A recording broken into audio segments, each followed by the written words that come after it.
بسم اللہ الرحمن الرحیم۔ شروع اللہ کے نام سے جو بڑا مہربان نہایت رحم والا ہے۔ آج کے درس حدیث کے لیے ہمارے معزز مہمان محترم المقام شیخ الحدیث والتفسیر حضرت الاستاذ حضرت مولانا حافظ محمد امین یعقوب صاحب الحمدللہ ہمارے درمیان موجود ہیں، اور اللہ کے فضل سے آپ صاحب الجامع الصحیح للبخاری حضرت امام بخاری رحمہ اللہ کی مایہ ناز تصنیف کی آخری حدیث پر گفتگو فرمائیں گے۔ تو میں آج کے اس پروگرام اہل حدیث کانفرنس اور محفل حسن قرات اس عنوان سے جامعہ کا اشتہار شائع ہوا ہے، اس کی پہلی نشست کا آغاز عصر کی نماز کے بعد حضرت افصاب کے درس بخاری سے انشاءاللہ کرواتا ہوں۔ تو افصاب سے ہم نے الحمدللہ درخواست کی تھی، جامعہ میں دعوت دی تھی، اس عظیم مشن کے لیے اس عظیم پروگرام میں حضرت افصاب نے بڑی وسیع ظرفی سے ہماری دعوت کو قبول فرمایا، اور اللہ پاک نے توفیق دی، بخیر وفیت ہمارے پاس پہنچائے ہیں، اور ہم دعا گو ہیں کہ اللہ پاک حضرت افصاب کو اس پروگرام کے بعد بخیر وفیت اپنی حفظ و امان میں واپس بھی پہنچائے۔ جتنی زندگی ہے اللہ پاک زیادہ سے زیادہ ان سے اپنے دین کا کام لے۔ اب بلا تاخیر ہم درس بخاری سے ابتدا کرتے ہیں۔ طلبہ آ چکے ہیں اور حضرت افصاب بھی اپنی مسند پہ جلوہ فروز ہیں، تو آپ احباب جو باہر دائیں بائیں کہیں بھی موجود ہیں ان سے بھی التماس ہے کہ جلدی جلدی جامعہ کے اندر آ جائیں اور پنڈال میں تشریف رکھیں، حضرت افصاب کا جامع بیان سنیں، علمی بیان سنیں۔ عظیم ہستی ہیں، عظیم شخصیت ہیں ہمارے علاقے میں۔ حضرت افصاب کی اس جامعہ میں جو ہے وہ درس بخاری کے لیے پہلی دفعہ تشریف آوری ہے۔ حضرت افصاب سے پہلے جماعت کے نامور بڑے بڑے علماء مشائخ جو ہیں اللہ کے فضل سے تشریف لاتے رہیں۔ حضرت الاستاذ حضرت مولانا محمد عبداللہ امجد شتوی صاحب تقریباً بہت زیادہ دروس ان کے ہوئے ہیں، اور پچھلے کئی سالوں سے مولانا عبداللہ ناصر رحمانی صاحب ان کے دروس بھی ہوئے ہیں۔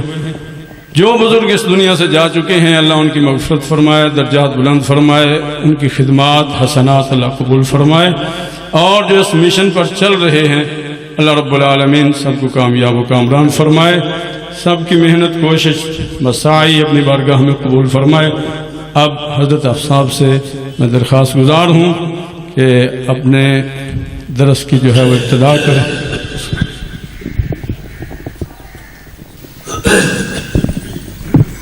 نحمده ونصلي على رسوله الكريم، اما بعد فاعوذ بالله من الشيطان الرجيم۔ باب قول الله ونضع الموازين القسط ليوم القيامة وأن أعمال بني آدم وقولهم يوزن، وقال مجاهد القسطاس العدل بالرومية، ويقال القسط مصدر المقسط وهو العادل، وأما القاسط وهو الجائر۔ أحمد بن أشقاب قال حدثنا محمد بن فضيل عن عمارة بن المقار عن أبي زرعة عن أبي هريرة رضي الله تعالى عنه قال قال صلى الله عليه وسلم قائمتان حبيبتان الرحمن خفيفتان في الميزان سبحان الله وبحمده سبحان الله العظيم۔ نحمده ونستعينه ونستغفره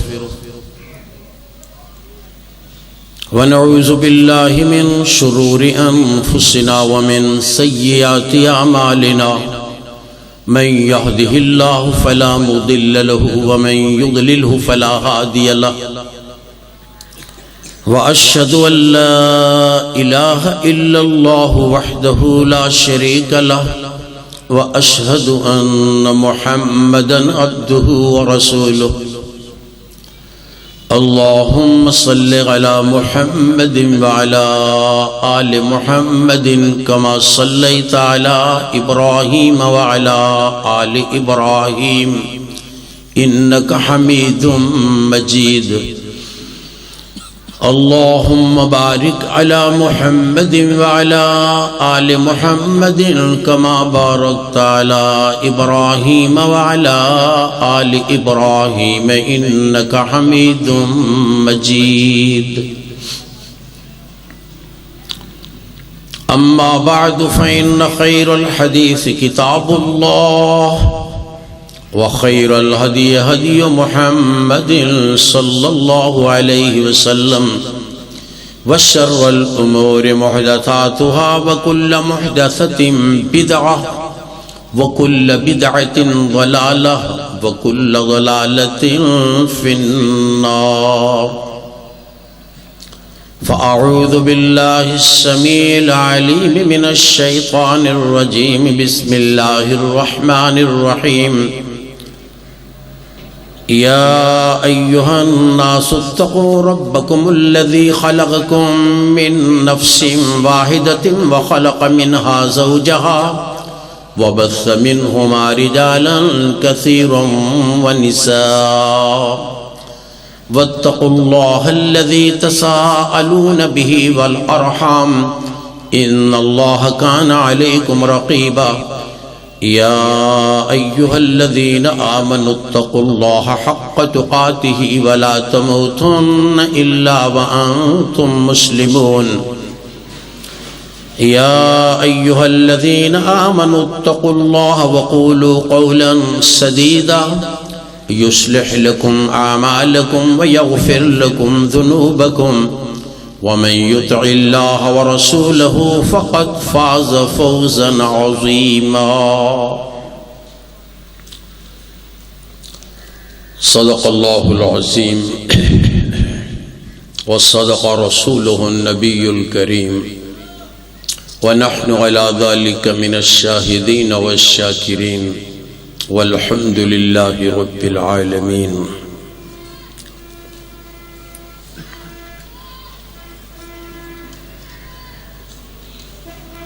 صحیح بخاری جس کی ہم آخری حدیث کی تدریس کے لیے یہاں موجود ہیں، یہ امام بخاری رحمہ اللہ کی سب سے بڑی تصنیف ہے۔ امام رحمہ اللہ بہت سی اور کتابوں کے مصنف بھی تھے، لیکن جو قبولیت عامہ اس کتاب کو حاصل ہوئی وہ ان کی بھی کسی اور کتاب کو حاصل نہیں ہو سکی، اور ان کے علاوہ دیگر ائمہ کرام کی کتابیں ان کو بھی اس کے برابر قبولیت حاصل نہیں ہو سکی۔ حالانکہ امام بخاری رحمہ اللہ سے پہلے حدیث کی بڑی بڑی کتابیں لکھی جا چکی تھیں۔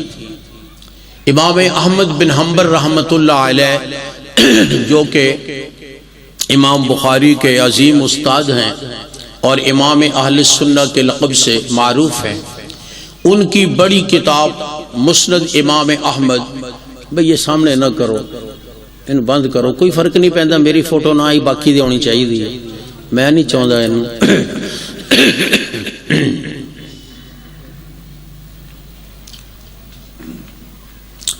ان کی کتاب مسند امام احمد بن حنبل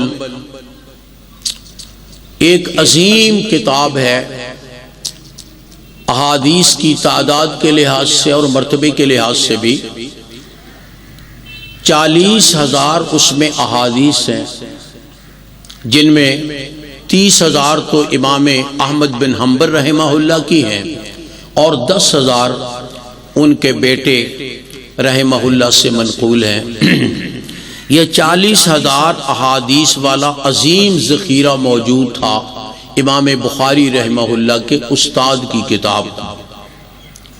اسی طرح ان کے استاد امام شافعی کی کتاب الام بھی موجود تھی، اور ان کے استاد امام مالک رحمہ اللہ کی کتاب المعطا، اور ان کے ہم عصر لوگ جیسے حضرت معمر بن راشد وغیرہ، ابن ابی ذئب، اس قسم کے محدثین کی کتابیں موجود تھیں۔ یہ جن کا میں نے ابھی ذکر کیا، یہ کتابیں تو اب بھی ملتی ہیں اور مطبوع ہیں، بہت سی کتابیں اس وقت غیر مطبوع بھی موجود تھیں، لیکن اس کے باوجود جو قبولیت عامہ صحیح بخاری کو نصیب ہوئی وہ باقی کتابوں کو نصیب نہیں ہوئی، اس میں کوئی شک و شبہ نہیں۔ یہی وجہ ہے کہ اس کتاب کو صرف اہل حدیث مدارس میں ہی نہیں بلکہ غیر اہل حدیث مدارس میں بھی حدیث کی آخری کتاب سمجھ کے پڑھایا جاتا ہے۔ باقی حدیث کی کتابیں وہ اس سے پہلے پڑھائی جاتی ہیں۔ اگر کوئی شخص صحیح بخاری کا درس لینے سے پہلے چھوڑ جائے تعلیم تو اس کو سند نہیں ملتی، کہتے ہیں یہ بگوڑا ہے۔ باقی کتنی کتابیں پڑھ لی ہوں حدیث کی، لیکن اگر صحیح بخاری کا درس نہ لے تو اس کو بھگوڑا تصور کر کے اس کو سند نہیں دی جاتی۔ دیوبندی مدارس میں بھی یہی صورتحال ہے، اور بریلوی مدارس میں بھی، گویا اہل سنت کے تمام مسالک کے مدارس میں یہ روایت صحیح بخاری کی تقدیم، یعنی اس کا مرتبہ بلند ہونے کی یہ روایت موجود ہے، اور یہ بہت بڑی بات ہے۔ بہت سے وہ لوگ جو امام بخاری سے کچھ اختلاف رکھتے ہیں کسی نہ کسی مسئلہ میں، ان کی کتاب پر وہ بھی متفق ہیں، صحیح بخاری پر وہ بھی متفق ہیں، اور وہ اس بات کو مانتے ہیں اصح الکتب بعد کتاب اللہ صحیح البخاری، کہ اللہ کی کتاب کے بعد اگر کوئی صحیح ترین کتاب دنیا میں موجود ہے تو وہ امام بخاری کی صحیح بخاری ہے۔ یہ وہ تسلیم کرتے ہیں، آپ ان کی کتابیں کھول کر دیکھیں، وہ مسائل پہ اعتراض کریں گے، جواب دیں گے، سب کچھ ہوگا، لیکن صحیح بخاری کی فضیلت پر سب متفق ہیں۔ اور امام بخاری رحمہ اللہ کو بلا مبالغہ اور بلا منازعہ امیر المومنین فی الحدیث کہا گیا ہے۔ تمام لوگوں نے امیر المومنین فی الحدیث کہا ہے۔ امام بخاری رحمہ اللہ کی کتاب کو قبولیت عامہ حاصل ہونے کی چند وجوہات ہیں۔ معطا یہ بھی قبولیت عامہ والی کتاب ہے، بلکہ امام شافعی رحمہ اللہ سے منقول ہے کہ انہوں نے کہا تھا اصح الکتب بعد کتاب اللہ المعطا، انہوں نے معطا کو اللہ کی کتاب کے بعد سب سے صحیح ترین کتاب کہا تھا، لیکن یہ اس وقت کی بات ہے جب صحیح بخاری تصنیف نہیں ہوئی تھی۔ امام شافعی نے جب یہ کہا اس وقت صحیح بخاری تصنیف نہیں ہوئی تھی۔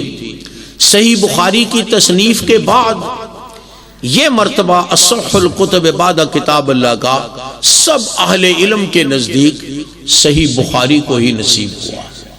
معطا کو اصح کہنے والے بھی اس کو اصح کہتے ہیں، گویا مرتبے کے لحاظ سے صحیح بخاری سب سے اول نمبر کتاب ہے احادیث کی کتب، اور اس بات پہ تقریباً اجماع ہے۔ اگر کسی نے صحیح مسلم کو فضیلت دی ہے تو وہ صحیح ہونے میں نہیں بلکہ وہ کسی اور وجہ سے ہے۔ مثلا صحیح مسلم میں احادیث ہی احادیث ہے اور کچھ نہیں، آپ شروع سے دیکھ لیں، حتیٰ کہ ترجمۃ الباب بھی نہیں ہے، نہ ابواب ہے نہ ترجمۃ الباب ہے، صرف احادیث ہیں، بس کوئی بات اس کے علاوہ نہیں ہے۔ اس لیے بعض جو اہل حدیث طبع کے لوگ تھے وہ کہتے تھے یہ ٹھیک ہے، اس میں کوئی بات اپنی طرف سے نہیں کی گئی، شروع سے آخر تک احادیث ہی احادیث ہیں۔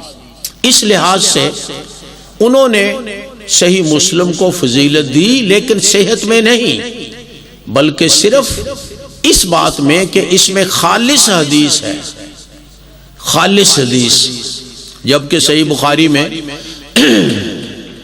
تمام علوم جمع ہے، صحیح بخاری میں تمام علوم جمع ہے، اسی لیے اس کو جامع کہا جاتا ہے، جامع البخاری۔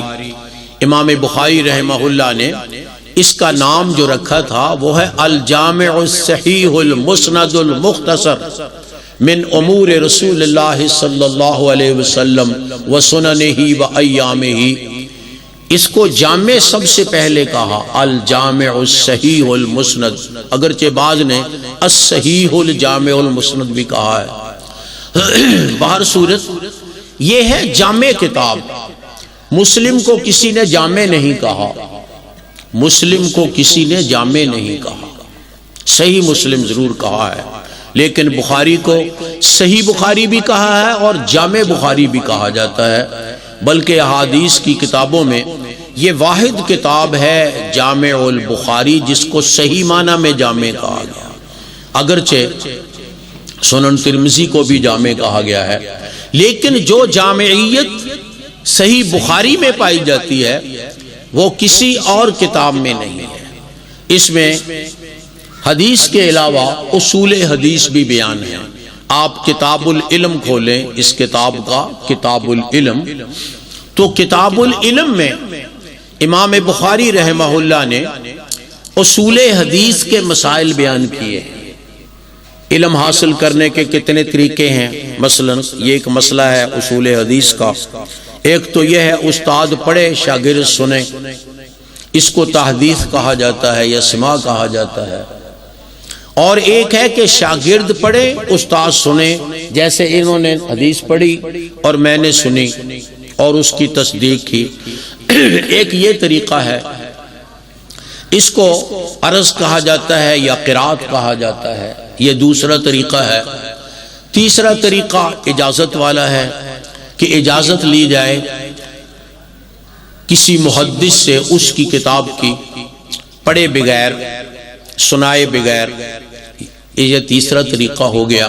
تو یہ بحث امام بخاری رحمہ اللہ نے اس کتاب میں کتاب العلم میں کی ہے۔ اس کے علاوہ بھی بچہ کب سماع کر سکتا ہے، کب وہ استاد کے پاس بیٹھ سکتا ہے، کب اس کی حاضری لگائی جائے گی، کس عمر میں وہ آگے بیان کر سکتا ہے، یہ مسائل امام بخاری رحمہ اللہ نے اسی کتاب العلم میں بیان کیے۔ مناولہ کی بات کہ مناولہ کسے کہتے ہیں اور کب معتبر ہے وغیرہ وغیرہ، یہ باتیں جو ہیں اصول حدیث کی باتیں امام بخاری رحمہ اللہ نے کتاب العلم میں بیان کی ہے۔ اسی طرح اس میں فقہ بھی ہے، اس کتاب میں فقہ بھی ہے۔ کیسے؟ تراجم میں فقہ ہی ہے۔ بھئی آپ تراجم پڑھتے ہیں نا تو اس میں اقوال ہیں۔ مجاہد نے کہا، یہ بھی آپ نے پڑھا، قال مجاہد القسطاس العدل بالرومیہ، مجاہد کا قول آ گیا۔ اسی طرح تقریباً ہر ترجمہ باب میں مختلف صحابہ اور تابعین کے اقوال موجود ہیں۔ صحابہ اور تابعین کے اقوال کو ہی دراصل فقہ کہا جاتا ہے، کیونکہ وہ کتاب و سنت سے ماخوذ ہیں۔ تو یہ فقہ اس میں بیان ہو گئی، تراجم میں فقہ بیان ہو گئی۔ اگر تراجم سے مراد ہے باب اور اس کا عنوان، اگر یہ باب نہ ہوتے، عنوان نہ ہوتا تو فقہ بیان نہ ہوتی، صرف حدیث پڑھی جاتی جیسا کہ صحیح مسلم میں ہے۔ لیکن یہاں حدیث پڑھنے سے پہلے ترجمۃ الباب پڑھا جاتا ہے، جس ترجمۃ الباب میں فقہ موجود ہے۔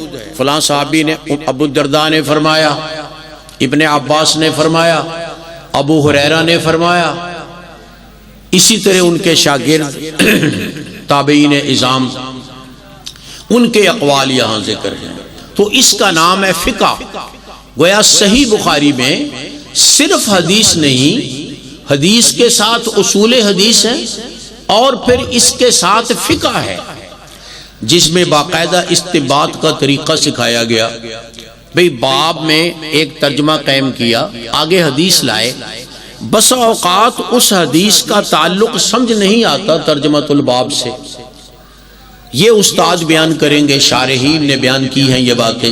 اسی کو فقہ کہتے ہیں کہ اس حدیث سے یہ مسئلہ کیسے اخذ کیا گیا، قرآن مجید کی اس آیت سے یہ مسئلہ کیسے اخذ کیا گیا، اسے فقہ کہتے ہیں. تو یہ فقہ امام بخاری رحمہ اللہ نے تراجم میں بیان کی ہے. اس لیے کہا گیا ہے فقہ البخاری فی تراجمہ، کہ امام بخاری کی فقہ کسی نے سمجھنی ہو تو اس کتاب کے تراجم پڑھے. اور وہ اتنے اہم ہیں کہ الگ ان کی شرح لکھی گئی، تراجم کی الگ شرح.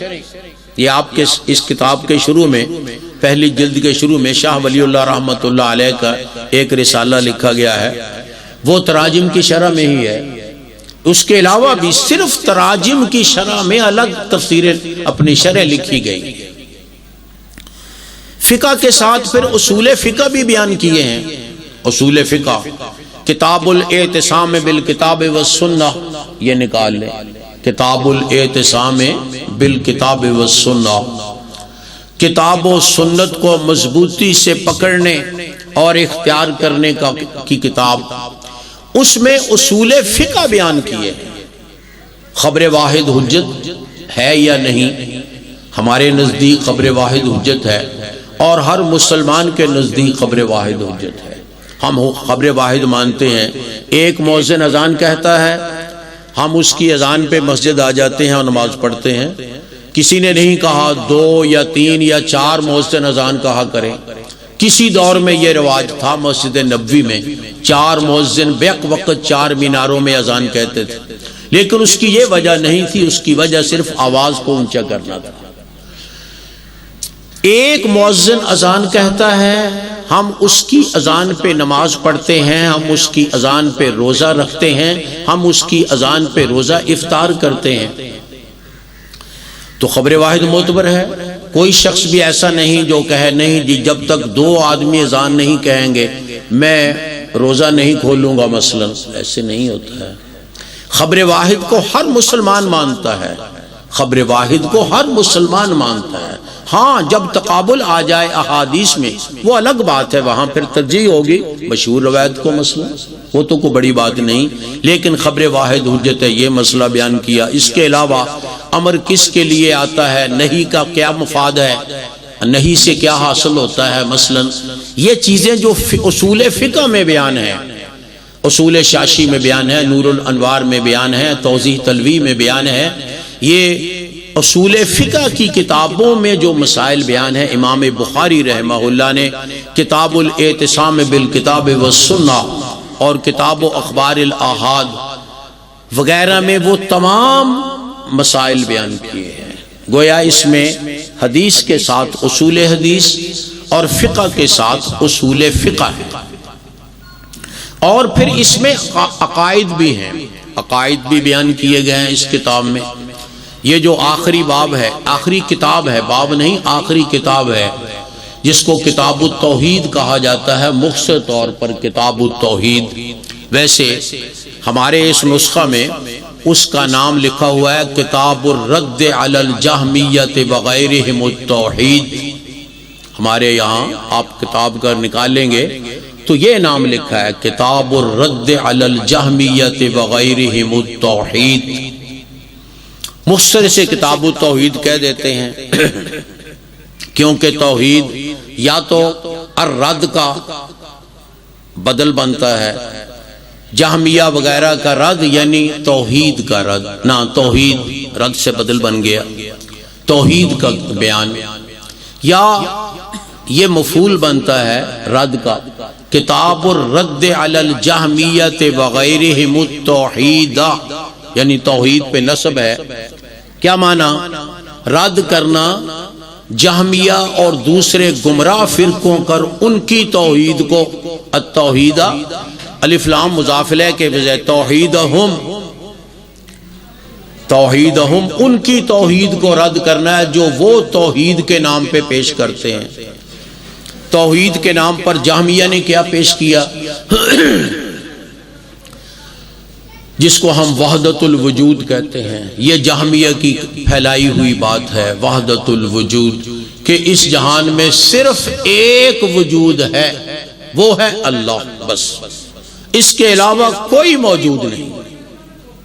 یہ انہوں نے توحید کا مطلب سمجھا ہے کہ توحید کا معنی کیا ہے؟ لا موجود الا اللہ۔ ابن عربی کہتے ہیں لا موجود الا اللہ، اللہ کے علاوہ کوئی موجود نہیں۔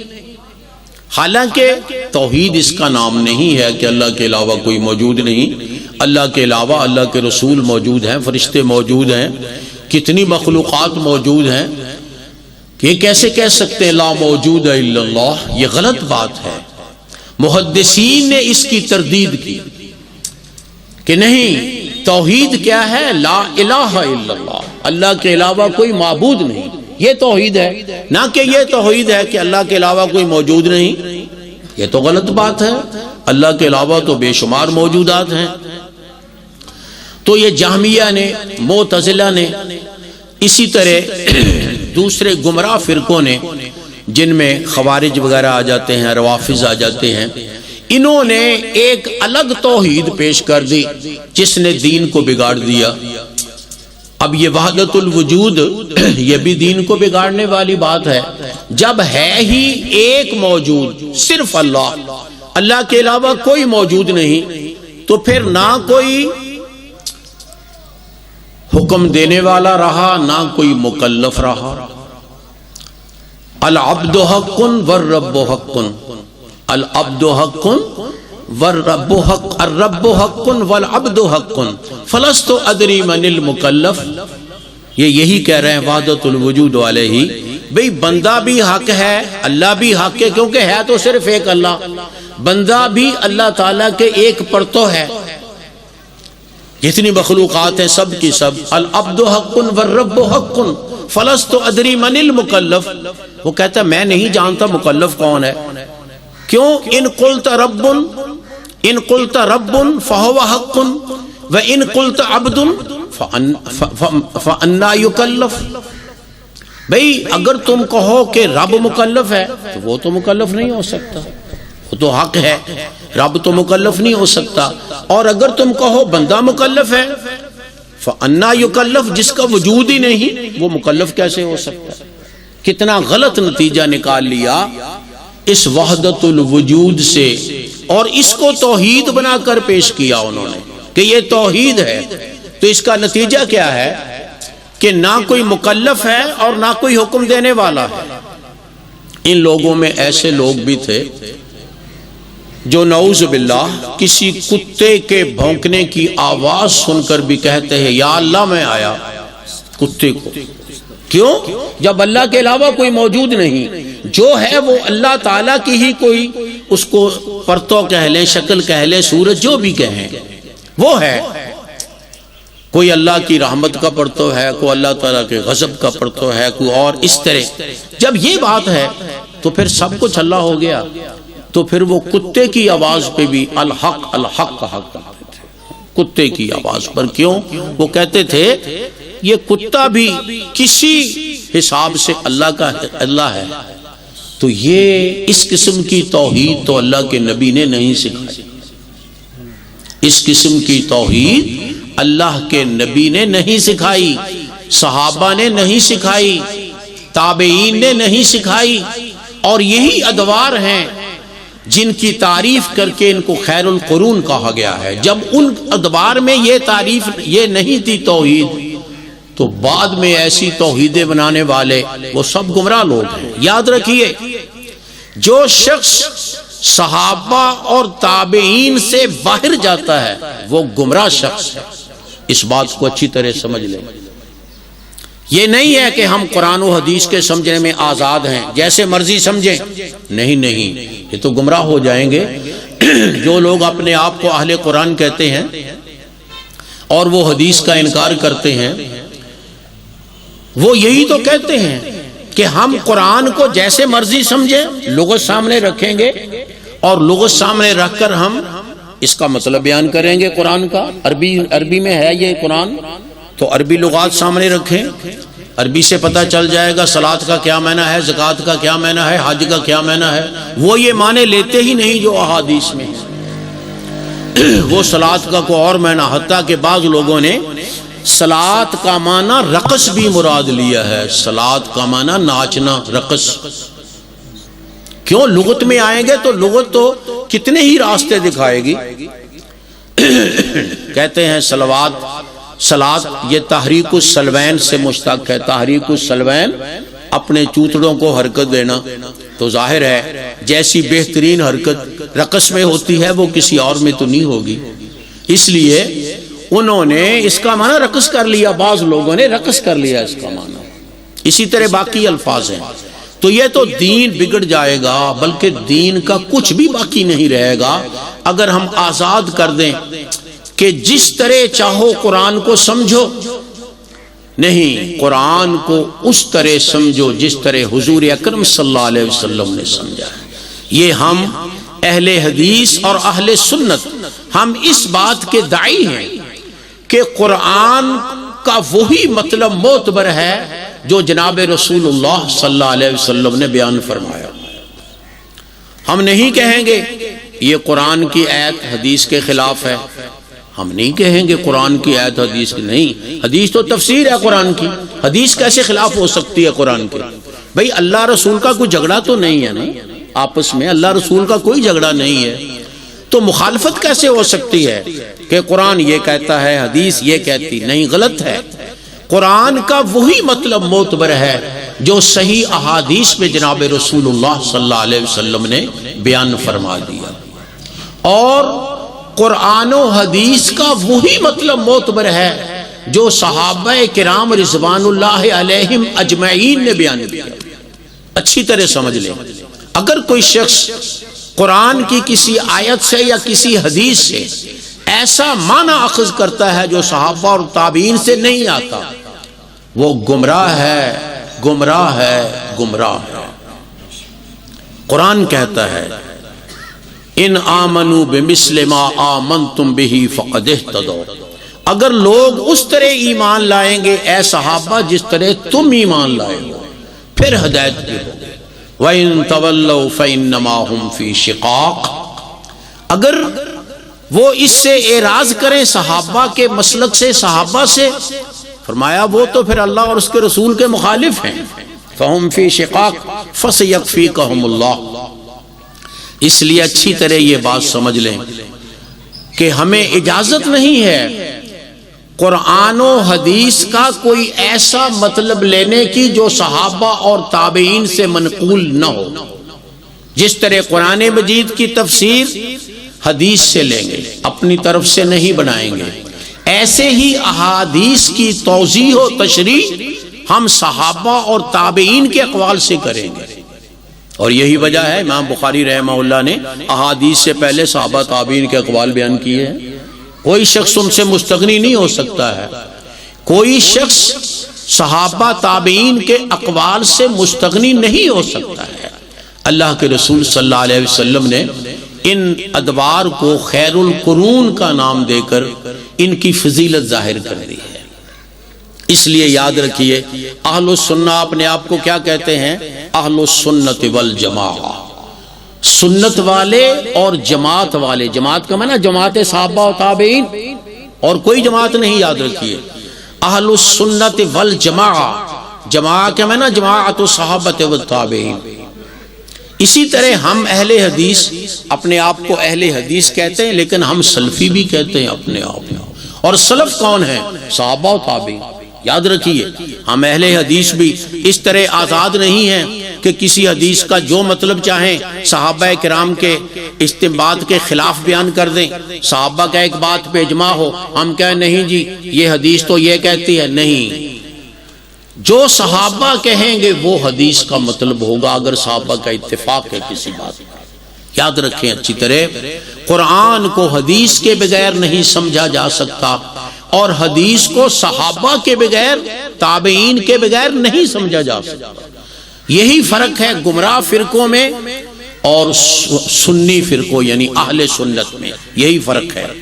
اہل سنت ہے وہ قرآن، حدیث، صحابہ، تابعین، ان کی باتیں بیان کرتے ہیں۔ کوئی مسئلہ پوچھے قرآن مجید کی آیت پڑھیں گے یا حدیث پڑھیں گے یا کسی صحابی تابعی کا قول بیان کریں گے، اگر یہ قرآن و حدیث کا صراحتاً وہاں ذکر نہ ہو۔ بخلاف اس کے جو دوسرے لوگ ہیں وہ اپنے خیالات پیش کرتے ہیں۔ تو یاد رکھیے گمراہی اسی طرح آتی ہے، گمراہی اسی طرح آتی ہے جب کسی پہ کوئی قید نہ رہے، جب کسی کو بالکل کھلا چھوڑ دو، میرا جسم میری مرضی، مثلا یہ میں ویسے کہہ رہا ہوں انتہائی کبھی جملہ ہے جو شاید مجھے اس درس میں نہیں بولنا چاہیے تھا، لیکن اس قسم کا نتیجے نکلتے ہیں۔ جب کسی شخص کو بالکل آزاد کر دو گے تو وہ اس کائنات کا بدترین شخص ہوگا۔ کون ہے؟ الدنیا سجن المومن، جو مومن کی دنیا مومن کی قید ہے، جو اپنے آپ کو پابند رکھتا ہے۔ اور یاد رکھیے ہم پابند ہیں قرآن کے، ہم پابند ہیں حدیث کے، ہم پابند ہیں صحابہ تابعین کے، فرامین کے۔ یہ اچھی طرح سمجھ لیں، اگر اس پہ صحابہ تابعین کا اتفاق ہو، نہ اتفاق ہو تو پھر ان کے جمہور کے قول پہ عمل ہوگا۔ لیکن یہ نہیں ہو سکتا کہ ہم کوئی ایسا قول کر لیں جو نہ کسی صحابی سے منقول ہو نہ کسی تابعی سے منقول ہو، کسی حدیث کا ایسا مطلب لے لیں، ایسے نہیں ہو سکتا۔ یہ گمراہی تبھی پھیلی، جہمیہ تبھی بنے، معتزلہ تبھی بنے، یہ تمام فرقے اسی وقت بنے جب انہوں نے پابندی چھوڑ دی قرآن کی، حدیث کی یا صحابہ تابعین کی۔ اب بھی صحابہ اور تابعین کو ہی ہم سامنے رکھ کر دین پہ قائم رہ سکتے ہیں۔ جیسے میں نے آپ کو بتایا کہ کسی نے بھی مطلق نہیں کہا، اہل السنہ نے مطلق اہل السنہ نہیں کہا، اہل السنت والجماعہ کہا، اور ہم اہل حدیث نے اہل حدیث کے ساتھ ساتھ اپنے آپ کو سلفی کہا۔ ہم سلف سے باہر نہیں جاتے، یاد رکھیں، سلف سے باہر جانے والا شخص گمراہ ہوگا۔ اللہ کے رسول صلی اللہ علیہ وسلم نے فرمایا بھیڑیا اس بکری کو پکڑتا ہے جو اپنے ریوڑ سے جدا رہتی ہے، ریوڑ پہ حملہ نہیں کرتا اتنی آسانی سے، اگرچہ وہ درندہ ہے لیکن وہ دیکھتا ہے کون سی بکری ہے جو الگ پھر رہی ہے، وہ اس کو پکڑ کر بھاگے گا، ریوڑ پہ حملہ نہیں کرے گا۔ ریوڑ کا محافظ موجود ہوتا ہے الحمدللہ، یعنی ویسے تو اللہ محافظ ہے لیکن چرواہا اس کا محافظ ہے۔ علیحدہ چرنے والی، علیحدہ رہنے والی بکری کا محافظ کوئی نہیں ہے، اس کو پکڑنے والا کون ہے؟ بھیڑیا۔ اسی طرح جو شخص جماعت سے الگ ہوتا ہے اس کو پکڑنے والا ہے شیطان، وہ اس کو گمراہ کرتا ہے، چاہے وہ نیک ہے، کتنا ہی نیک ہو، کتنا ہی نیک ہو۔ اسی لیے امام بخاری رحمہ اللہ نے، میں نے جیسے بتایا کہ انہوں نے ہر باب کے تحت مسند احادیث بیان کرنے سے پہلے صحابہ تابعین کے اقوال بیان کیا، اور بسا اوقات لمبی بحث ہوتی ہے، کئی لائنوں کی بحث ہوتی ہے۔ خیر، میں کہہ رہا تھا کہ صحیح بخاری میں حدیث، اصول حدیث، فقہ، اصول فقہ کے علاوہ عقائد کا بیان ہے۔ صحیح عقیدہ کیا ہے وہ امام بخاری رحمہ اللہ نے بیان کیا۔ جو لوگوں نے توحید بنا کر پیش کی باتیں ان کا رد کیا، اسی طرح معتزلہ نے صفات کا انکار کیا مثلا، تو اور یہ کہا کہ یہ توحید ہے۔ معتزلہ نے کہا صفات کو مانو گے تو شرک ہو جائے گا، اللہ کی صفات کو الگ مانو گے نا تو شرک ہو جائے گا، لہذا صفات کا انکار کر دو۔ انہوں نے صفات کا انکار کر دیا معتزلہ نے، اگرچہ یہ باریک چیز ہے کہ کس طرح انکار کیا۔ اسی طرح دوسرے گمراہ فرقے جو ہیں انہوں نے توحید کا نام لے کر غلط عقائد پیش کیے، جن کی امام بخاری رحمہ اللہ نے اس کتاب میں تردید کی ہے، ایک مسئلے کی تردید کی ہے۔ اسی طرح معتزلہ نے عدل کا نام لے کر بہت سے شرعی اصول کا انکار کیا۔ عدل وہ ایک ضابطہ مانتے ہیں کہ جی شریعت کی بنیاد عدل پہ ہے، لہذا انہوں نے شفاعت کا انکار کر دیا، شفاعت نہیں ہوگی، نہ اللہ کے نبی شفاعت کریں گے، نہ کوئی صحابی شفاعت کرے گا، نہ کوئی تابعی، نہ کوئی ولی، کوئی بھی شفاعت نہیں کرے گا۔ کیوں؟ وہ کہتے ہیں یہ عدل کے خلاف ہے۔ ایک آدمی مجرم ہے تو اس کو سزا ملنی چاہیے، سزا ملنی چاہیے، سفارش کے ساتھ معاف کر دیا جائے یہ تو ظلم ہے۔ اگر کوئی قاضی ایسے کرے کہ وہ سفارش سن کر کسی مجرم کو چھوڑ دے تو کیا کہو گے؟ اس کو تو ظالم کہو گے، اس کو تو ظالم کہو گے۔ تم کہتے ہو اللہ سفارشیں سن کر وہ لوگوں کو چھوڑ دے گا، تو یہ تو ظلم ہو گیا، یہ تو ظلم ہو گیا۔ گویا انہوں نے عدل کا نام لے کر شفاعت کا انکار کر دیا، عدل کا نام لے کر، حالانکہ وہ اس بات کو سمجھنے سے عاجز رہے کہ عدل ہوتا ہے حقوق ناس میں، حقوق ناس میں عدل ہے۔ اپنے حق میں معافی بہترین چیز ہے۔ بھئی دیکھیے، ایک آدمی کسی پہ زیادتی کرتا ہے، قاضی کے پاس مقدمہ گیا تو یہ واقعی ٹھیک ہے، وہاں وہ انصاف کرے گا، کسی کی سفارش نہیں مانے گا، کیونکہ یہ حقوق الناس کا مسئلہ ہے۔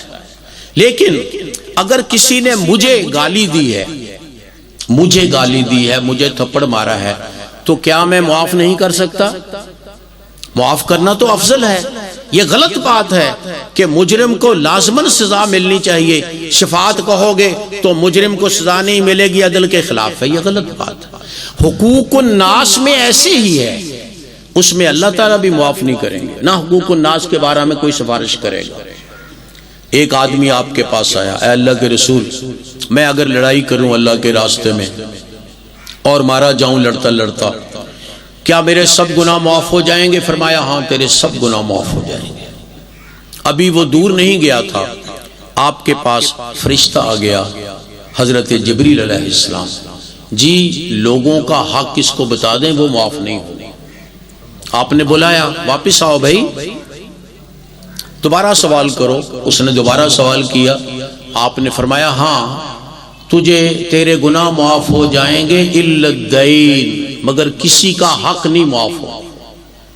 کسی کا حق، دین کہتے ہیں کسی کے حق کو، قرض نہیں اس کا معنی، قرض کے لیے تو لفظ قرض ہی عربی کا استعمال ہوتا ہے، دین کسی کے حق کو کہتے ہیں۔ قرض بھی دین ہے، بھئی قرض بھی دین ہے، لیکن دین صرف قرض نہیں ہے، یہ خاص و عام کے الفاظ ہیں دونوں۔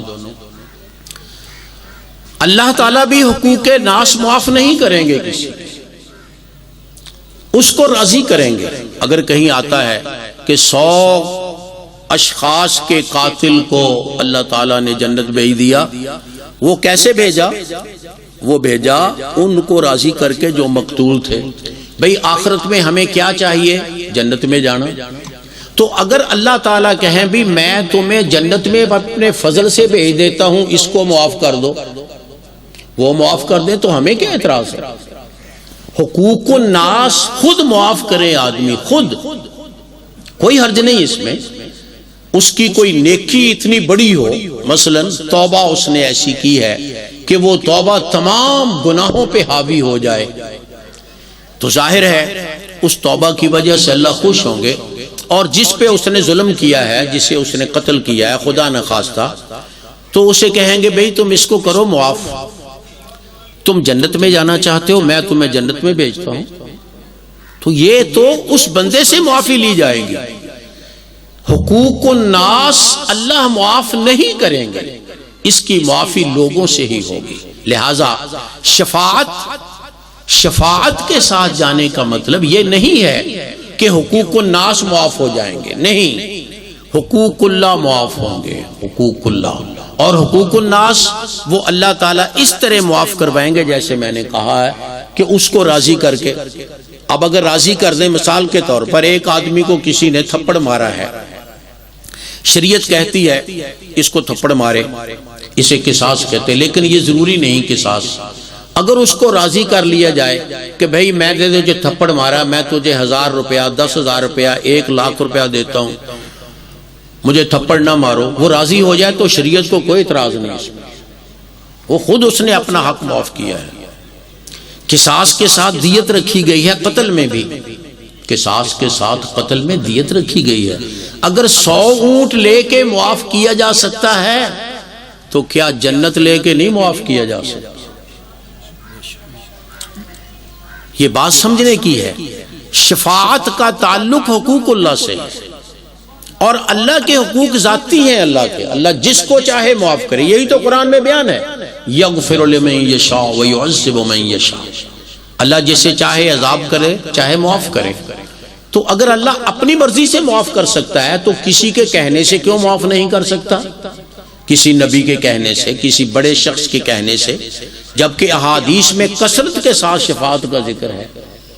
اللہ بإذنہ ہی کی قید قرآن مجید میں آتی ہے کہ سفارش نہیں فائدہ دے گی مگر اللہ کے حکم سے، اللہ کی اجازت سے۔ تو شفاعت کا اس بات تو قرآن میں بھی ہے۔ لہٰذا معتزلہ کا شفاعت کو رد کرنا عدل کے بہانے کہ جی عدل کے خلاف ہے، یہ ان کی بے وقوفی ہے، انہوں نے صحیح سوچا نہیں۔ حقوق، اپنے حقوق معاف کرنا، قاضی اپنا حق معاف کر سکتا ہے، کسی کا معاف نہیں کرے گا۔ بھئی قاضی اپنا حق، قاضی کو کسی نے گالی دے دی، مجلس قضاء میں گالی دے دی یا ویسے گالی دے دی، قاضی اگر معاف کرے تو شریعت میں اس کی بڑی فضیلت ہے، شریعت میں بڑی فضیلت ہے۔ اس نے معافی مانگ لی، جی مجھ سے غلطی ہوگی مجھے معاف کر دے، قاضی کہے میں تجھے معاف کرتا ہوں، چاہے تو جیل میں بھیج دے لیکن معافی دے تو بڑی اچھی چیز ہے۔ ہاں حقوق العباد میں قاضی نہیں معاف کر، دوسرے بندوں کے حقوق میں دوسرے بندوں کے حقوق معاف نہیں کر سکے گا۔ یہی بات یہاں ہے، یاد رکھیں، شفاعت عدل کے خلاف نہیں ہے بلکہ شفاعت تو عین عدل ہے۔ اللہ تعالیٰ سے کہا جائے اللہ تیرے حقوق میں جو کمی کوتاہی ان سے ہوئی ہے مولا ان کو معاف کر دے، تو یہ تو ہم یہاں بھی کرتے ہیں اور اس کو بڑی فضیلت سمجھتے ہیں۔ فضیلت، کسی کو کسی سے معافی مانگی جائے وہ معاف کر دے، نہ بھی مانگی جائے کسی کے کہنے سے ہی کہ یار پنجابی کہتے ہیں تیرے منہ میں جھاڑ داں میں، یہ کسی کے کہنے سے بھی معافی ہو سکتی ہے۔ لہذا عدل یہ شفاعت کے منافی نہیں ہے۔ خیر اس قسم کی باتیں کی گمراہ فرقوں نے، کسی نے توحید کا نام لے کر، کسی نے عدل کا نام لے کر، کسی نے کچھ نام لے کر، کسی نے کچھ نام لے کر۔ امام بخاری رحمہ اللہ نے اس کتاب میں یہ جو کتاب التوحید ہے جو آخر میں آ رہی ہے وہ بھی چھوٹی موٹی نہیں ہے، کئی کتنے ہی ورق ہیں، اس کی الگ کتاب ایک اچھی بلی بن سکتی ہے۔ انہوں نے وہاں وہ تمام غلط عقائد بیان کر کے صحیح عقیدہ بیان کیا ہے، وگرنہ حدیث کی عام کتابیں ان میں ایسے بحث نہیں ہے، عقائد کی بحث جس طرح اصول فقہ کی بحث نہیں ہے، اصول حدیث کی بحث نہیں ہے، ان میں صرف حدیث کی بحث ہے، فقہ کی بھی بہت کم ہے، لیکن صرف بخاری میں یہ سب چیزیں ہیں۔ ایسے ہی عقائد کی بحث بھی بخاری میں ہے، پوری کتاب ہے کتاب التوحید، عقائد کے بارے میں امام بخاری رحمہ اللہ نے لکھی۔ اس کے علاوہ بہت سی، کتاب الاقراء لکھا، کتاب الحیل لکھا، کتاب الحیل کسی بھی کتاب میں نہیں، کتاب الحیل کسی بھی کتاب میں نہیں آتا، یعنی حدیث کی کتاب میں۔ فقہ والے تو ہیلے بیان کرتے ہیں، امام بخاری رحمہ اللہ نے ہیلوں کا رد کرنے کے لیے وہ کتاب لکھی اور بتایا کون سا ہیلا جائز ہے، کون سا ہیلا منع ہے، کون سا حلال ہے، کون سا حرام ہے۔ اصولی بات یاد رکھیں، احقاق الحق یا ابطال الباطل کے لیے ہیلا اختیار کرنا جائز ہے۔ بھئی حق بات کو حق ثابت کرنے کے لیے ہیلا کر لیں کوئی حرج نہیں ہے حق بات، اس کو ثابت کرنے کے لیے اگر ہم ہیلا کریں تو جائز ہے۔ اسی طرح باطل چیز کو باطل ثابت کرنے کے لیے ہیلا کریں یہ بھی جائز ہے۔ قرآن و حدیث میں اس کی مثالیں موجود ہیں۔ حضرت ایوب علیہ السلام سے کہا گیا تھا خذ بیدک ضغثا فاضرب بہ ولا تحنث، وہ ہیلا ہی تھا، لیکن وہ باطل بات کو ختم کرنے کے لیے تھا۔ حق کو حق ثابت کرنے کے لیے، باطل کو باطل ثابت کرنے کے لیے کوئی ہیلا کرنا پڑے تو کوئی حرج نہیں، لیکن احقاق الباطل یا ابطال الحق کے لیے ہیلا کرنا حرام ہے، اور حق کو باطل کرنے کے لیے کسی کا حق باطل کرنا ہے تو ہم ہیلے کریں، جیسے کہ اس کتاب میں بیان کیا گیا ہے کہ فلاں لوگوں نے مثلا احناف نے یہ ہیلا بیان کیا ہے شفع کا حق ساقط کرنے کے لیے، زکوٰۃ کا حق ساقط کرنے کے لیے، جو کہ ایک حق ہیں، ان کو باطل کرنے کے ہیلے، یہ حرام ہوگا۔ حق کو باطل کرنے کے ہیلے حرام، باطل کو حق بنانے کے ہیلے حرام۔ ہاں احقاق الحق اور ابطال الباطل کے ہیلے جائز، مستحسن۔ یہ امام بخاری نے یہاں بیان کیا، کسی کتاب میں نہیں آتا یہ۔ اس کے علاوہ کتاب الآداب، یہ تو خیر باقی کتابوں میں بھی ہیں، دوسرے تو احکام ہیں، آداب ہیں، مغازی ہیں، سیر ہیں، یہ باقی چیزیں جو ہیں نا یہ تو دوسری کتابوں میں بھی ایک حد تک ہیں، لیکن صحیح بخاری میں تمام ابواب، ان کو 8 ابواب کہا جاتا ہے، جس کتاب میں وہ 8 ابواب سے متعلق احادیث جمع کی جائیں اس کو جامع کہتے ہیں۔ یہ صرف اور صرف صحیح بخاری میں ہے یا کچھ حد تک سنن ترمذی میں ہے۔ یہ امام بخاری کی اس کتاب کی جامعیت ہے، اس لیے انہوں نے خود نام رکھا الجامع الصحیح، ہو یہ صحیح بھی ہے اور جامع بھی ہے۔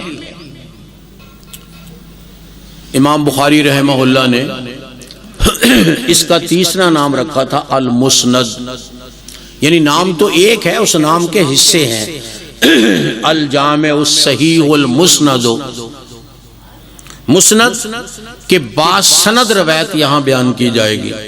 جو حدیث مرفوع ہوگی، جو حدیث مرفوع ہوگی وہ باسند بیان ہوگی۔ ہاں اقوال جو ہیں صحابہ تابعین کے وہ بسا اوقات بغیر سند کے بھی بیان کیے ہیں، ان کی سند ملتی ہے۔ ویسے صحیح بخاری میں 1341 ہیں معلقات، 1341 معلقات ہیں۔ معلق کا معنی ہوتا ہے بغیر سند کے جو ذکر کی ہیں، لیکن ان میں سے اکثر کسی نہ کسی جگہ بخاری میں ہی باسند ذکر ہیں، اکثر صرف 159 ایسی معلقات ہیں جن کی سند بخاری میں ذکر نہیں، حدیث کی دوسری کتابوں میں ذکر ہے۔ یہ نہیں کہ بے سند ہے، حدیث کی دوسری کتابوں میں ان کی سند ذکر ہے۔ امام بخاری کو تو سب حفظ تھی، ان کے لیے تو کوئی مسئلہ نہیں تھا۔ ہمیں اب ذرا تلاش کرنی پڑتی ہے کہ جی اس معلق روایت کی سند کہاں ہوگی۔ اکثر کی 1341 میں سے صرف 159 کی سند بخاری میں ذکر نہیں، باقی کی ذکر ہے کسی اور جگہ۔ 344 مطابعات ہیں، 344 یہ مطابعات ہیں صحیح بخاری میں۔ مطابعات کا معنی ہوتا ہے ایک حدیث بیان کرتے ہیں، اس کے بعد کہتے ہیں تابعہ فلان، اس راوی کی فلان نے مطابقت کی ہے، جس نے حدیث بیان کی یا اس کے استاد کی یا استاد کے استاد کی مطابقت کی ہے فلاں نے، اس کو مطابعات۔ یہ 344 ہیں، یہ سب جمع کر لیں۔ کچھ مسندات ہیں 7397، یہ ہیں مسندات۔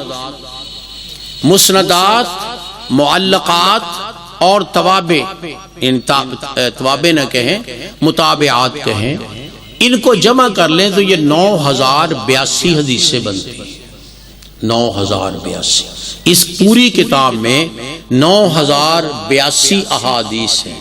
اگر سب کو جمع کر لیں، مسندات کو بھی اور معلقات کو بھی اور متابعات کو بھی، 9082 تکرار کے ساتھ ہے۔ اگر تکرار نکال دیں، کیونکہ ایک ایک حدیث سے 20 مسئلے نکالے امام بخاری نے، ایک حدیث کو کتنی ہی جگہ ذکر کیا، کیوں؟ اس سے یہ مسئلہ بھی نکلتا ہے، یہ بھی نکلتا ہے، یہ بھی نکلتا ہے، یہ بھی نکلتا ہے۔ حضرت بریرہ کی حدیث ان کی آزادی کے بارے میں جو، اس حدیث کو کتنی ہی جگہ امام بخاری نے نقل کیا ہے، الگ الگ مسائل نکالے ہیں۔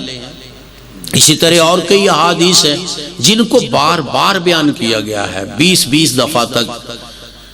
یہ ان کو تکرار کہتے ہیں. وہ تکرار بلا وجہ نہیں ہے بلکہ وہ تکرار ہے استنباط کی خاطر، مسائل کا استنباط کرنے کے لیے تکرار. یہ اگر مقررات نکال دیں تکرار تو صرف 2500 حدیثیں رہ جاتی ہیں، 2500 تقریباً 2500 حدیثیں رہ جاتی ہیں بغیر تکرار کے. تو گویا عمل کے لیے اتنی حدیثیں کافی ہیں. خیر، امام بخاری رحمہ اللہ نے یہ تمام علوم اس کتاب میں بیان کر دیے جو کسی حدیث کی دوسری کتابوں میں نہیں، اس لیے اس کو جامع کہا گیا. اور صحیح یہ صحت کا اعلیٰ معیار ہے، اس کو تو سب نے تسلیم کیا ہے کہ صحت کا اعلیٰ معیار بخاری میں ہے، باقی کسی کتاب میں وہ معیار نہیں ہے، حتیٰ کہ صحیح مسلم میں بھی وہ معیار نہیں جو صحیح بخاری کا معیار ہے. امام بخاری رحمہ اللہ نے یہ عظیم کتاب 16 سال کے عرصہ میں تصنیف کی ہے. 16 سال کے عرصہ میں 16 سال لگائے امام صاحب نے اس کتاب کو لکھنے کے لیے. اور اس کتاب کو لکھنے سے پہلے تمام اسلامی دنیا کا سفر کیا. جیسے ہم میں سے کوئی آدمی انڈونیشیا بھی جائے، پھر ملائیشیا بھی جائے، پھر آگے جتنے ریاستیں آ رہی ہیں اسلامی سب میں جائے، پھر ادھر بھی جائے، یورپ میں بھی جائے، جہاں جہاں مسلمان ہیں وہاں وہاں جائے. کتنا مشکل کام ہے یہ. آج کل مشکل کام ہے، جہاز پہ جانا مشکل ہے، وہ تو پیدل جایا کرتے تھے. محدثین نے اللہ تعالیٰ ان پہ اپنی بے شمار رحمتیں فرمائے، بہت بڑا احسان کیا امت پر کہ ساری دنیا گھوم گھوم کر انہوں نے کتابوں میں حدیثیں جمع کر دی. کوئی ایسی حدیث نہیں جو کسی کتاب میں نہ آئی ہو لیکن اس کا وجود ہو. یہ محدثین کی کوشش ہے. انہوں نے تمام دنیا میں پھر کر حدیثیں جمع کی. اور امام بخاری نے بھی ایسے ہی کیا، تمام علاقوں میں گئے. وہ سفر آسان نہیں تھا ان دنوں میں ان دنوں میں سفر بڑا مشکل تھا. امام بخاری خود فرماتے ہیں کہ کبھی کبھی ہم کو کھانے کو کچھ نہیں ملتا تھا، ہم پتے کھا کر گزارا کرتے تھے. پتے کھا کر. چلو جانور بھی پتے کھاتے ہیں نا، چارہ کھاتے ہیں، زندہ رہتے ہیں. انسان بھی اگر پتے کھائے کچھ نہ کچھ دیر تک رہ سکتا ہے، پانی تو ہے ہی. پتے کھا کھا کر گزارا کیا. ساری زندگی چلتے ہی رہے. امام بخاری رحمہ اللہ سن 194 میں پیدا ہوئے بخارا کے شہر میں. اس کے بعد آپ 16 سال تک رہے ہیں اپنے شہر بخارا میں. 16 سال اس میں علم حاصل کیا. پہلے قرآن مجید حفظ کیا، پھر احادیث حاصل کی، پھر فقہ حاصل کی. یہ بخارا حنفی لوگوں کا شہر تھا. بخارا میں ہر دور میں حنفی لوگوں کی اکثریت رہی ہے. وہاں سے آپ نے علم حاصل کیا. کبھی کبھی حنفی کہہ دیتے ہیں کہ جی امام بخاری کو فقہ نہیں آتی تھی اس لیے اعتراض کر دیے ہم پر. یہ بات غلط ہے. امام ابو حنیفہ نے نہ امام بخاری رحمہ اللہ نے فقہ پڑھی حنفیوں سے. جس وقت بخارا میں رہتے تھے حدیث بھی حاصل کی، فقہ بھی حاصل کی. جب یہ سارا علم حاصل کر لیا بخارا کا، پھر نکلے ہیں مکہ مکرمہ کی طرف اور مکہ مکرمہ سے مدینہ منورہ کی طرف 16 سال کی عمر میں.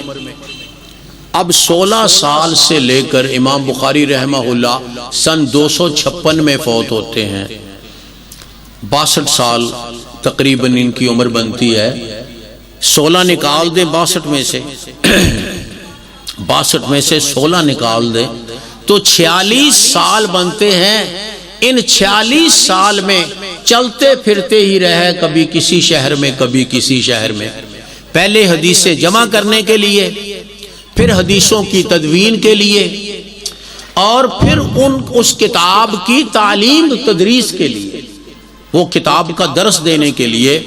حتیٰ کہ امام بخاری کی وفات بھی اپنے شہر میں نہیں ہوئی، اور پیدا بخارا میں ہوئے، فوت نہیں بخارا میں ہوئے. فوت تو کسی شہر میں بھی نہیں ہوئے بلکہ ایک بستی میں فوت ہوئے جو سمرقند سے کچھ فاصلے پر تھی. سمرقند سے کچھ فاصلے پر تھی وہ بستی، جس بستی میں امام بخاری رحمہ اللہ فوت ہوئے. گویا سفر کے اندر فوت ہوئے، سفر کے اندر. تو ساری زندگی سفر میں گزاری امام بخاری رحمہ اللہ نے، ایسے ہی اس کتاب کو یہ فضیلت اور یہ مقبولیت حاصل نہیں ہوئی۔ امام مالک رحمہ اللہ پوری زندگی مدینہ میں رہے، باہر نہیں گئے، اتفاق ہے صرف حج کے لیے گئے، ویسے باہر نہیں گئے۔ امام احمد بن حنبل رحمہ اللہ، اس لیے ٹھیک ہے ان کی کتاب بہت اعلیٰ درجے کی ہے، لیکن اس میں تمام احادیث نہیں ہیں، صرف چند احادیث ہیں موطا میں، بلکہ موطا اصل میں فقہ کی کتاب ہے، حدیث کی بجائے فقہ کی کتاب ہے۔ حدیثیں ہیں لیکن زیادہ اس میں فقہ ہے، اسی لیے صحاح ستہ میں اس کا شمار نہیں کرتے، کیونکہ وہ خالص حدیث کی کتاب نہیں ہے، اس میں فقہ زیادہ ہے، کم از کم حدیث غالب ہونی چاہیے۔ صحاح ستہ میں اس کو شمار نہیں کرتے، باقی صحیح بخاری، صحیح مسلم، ترمذی، ابو داود، نسائی، ان کو شمار کرتے ہیں اس میں۔ امام بخاری رحمہ اللہ نے اتنا لمبا سفر کیا، 46 سال تک چلتے رہے، حتیٰ کہ شادی کا ذکر نہیں کہیں انہوں نے کی ہو، کسی کتاب میں ذکر نہیں ہے شادی کرنے کا، اللہ بہتر جانتا ہے کی ہوگی۔ ان کا نام تھا امام محمد بن اسماعیل، ان کی کنیت تھی ابو عبداللہ، ممکن ہے عبداللہ ان کو کوئی بیٹا ہو، لیکن ممکن ہی ہے، کسی کتاب میں ذکر نہیں کہ ان کے کسی بیٹے کا نام عبداللہ تھا۔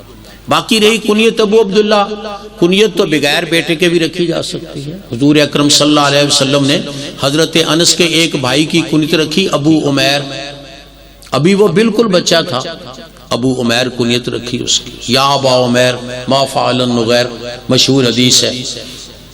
کنیت تو ویسے بھی ہو سکتی، بہر صورت ذکر نہیں کسی کتاب میں، تاریخ کی کسی کتاب میں ذکر نہیں کہ امام بخاری رحمہ اللہ نے شادی کی ہوگی، ہمیں انکار نہیں ہے، لیکن ذکر نہیں ہے، کیونکہ جو آدمی چند دن ایک شہر میں رہا، پھر دوسرے شہر میں گیا، پھر تیسرے، ایک ملک کے شہروں میں گھومنا پھرنا مشکل ہے، ایک جگہ ٹھہرے ہی نہیں تو پھر شادی کہاں کرنی تھی؟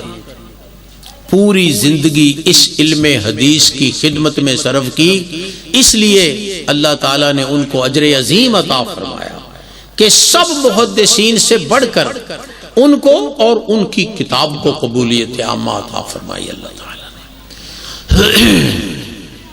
یہ تو خیر کچھ باتیں ہو گئیں امام بخاری رحمہ اللہ کے بارے میں، کچھ باتیں صحیح بخاری کے بارے میں۔ اب جو ہم اصل حدیث پڑھنا چاہتے ہیں وہ آخری حدیث جو ہے، یہ کتاب التوحید کی آخری حدیث، اور کتاب کی بھی آخری حدیث ہے، ظاہر ہے صحیح بخاری کی بھی آخری حدیث، کتاب التوحید کی بھی آخری حدیث، اور اس باب میں ہے ہی ایک حدیث، اس لحاظ سے بھی آخری ہے۔ امام بخاری رحمہ اللہ اس حدیث کو سب سے آخر میں لائے، اور جب عقل مند آدمی کوئی کام کرتا ہے نا تو ہمیں اس میں مناسبتیں تلاش کرنی پڑتی ہیں۔ کیا وجہ ہے اس حدیث کو سب سے آخر میں لائے؟ ویسے اس سے پہلے یہ حدیث گزر چکی ہے 6-7 دفعہ، اسی بخاری میں گزر چکی ہے الگ سندوں کے ساتھ، یہ آخر میں یہ حدیث لائے ہیں اس لیے کہ یہ بہترین اختتام ہے، بہترین اختتام ہے۔ کسی مجلس کا اختتام اگر تسبیح و تحمید پہ ہو جائے، سبحان اللہ و بحمدہ سبحان اللہ العظیم، یہ الفاظ ہوں، یا سبحانک اللہم و بحمدک اشہد ان لا الہ الا انت استغفرک و اتوب الیک، یہ ہو جائے، کوئی بھی تسبیح و تحمید والے الفاظ جس مجلس کے آخر میں آئیں، وہ مجلس بابرکت مجلس ہو جاتی ہے۔ اس مجلس میں ہونے والی کمی کوتاہی، حتیٰ کہ آپ کہہ سکتے ہیں گناہ بھی معاف ہو جاتے ہیں۔ جس مجلس میں اختتام تسبیح و تحمید پر، تو یہ تسبیح و تحمید پہ کتاب ختم کی ہے، اور یہ باب آخری میزان، حدیث میں بھی میزان کا لفظ ہے، یہ ساری کتاب کو میزان بنا دیا امام بخاری نے کہ میری یہ کتاب ہے میزان۔ جس طرح ترازو میں تولنے سے پتہ چل جاتا ہے کون کس مرتبے میں ہے، ایسے ہی اس کتاب میں حدیث رکھ کر تولو، جو اس کے موافق ہے وہ صحیح ہے، جو اس کے خلاف ہے وہ کمزور ہے۔ میزان بنا دیا اس کو، تبھی آخر میں میزان کا باب قائم کیا اور یہ میزان والی روایت لائے، ثقیلتان فی المیزان، میزان بنا دیا اپنی کتاب کو۔ جس طرح امام احمد بن حنبل فرمایا کرتے تھے، فرماتے تھے کہ میری مسند احمد جو ہے نا، اس میں تمام حدیثیں آ گئی ہیں، جو حدیث میری مسند احمد میں نہیں سمجھو وہ حدیث ہی نہیں۔ وہ کہتے تھے ضروری نہیں ہے دعویٰ صحیح ہو، ضروری نہیں دعویٰ صحیح ہو، اپنے علم کی حد تک ہے، وگرنہ 200 احادیث ایسی ہیں جو صحیح بخاری صحیح مسلم ہے، مسند احمد میں نہیں ہے۔ ہو سکتا ہے وہ حدیث مسائل سے متعلق نہ ہو، دوسری چیزوں سے متعلق ہو، یہ وجہ ہو، یا انہوں نے اپنے علم کے مطابق بات کی۔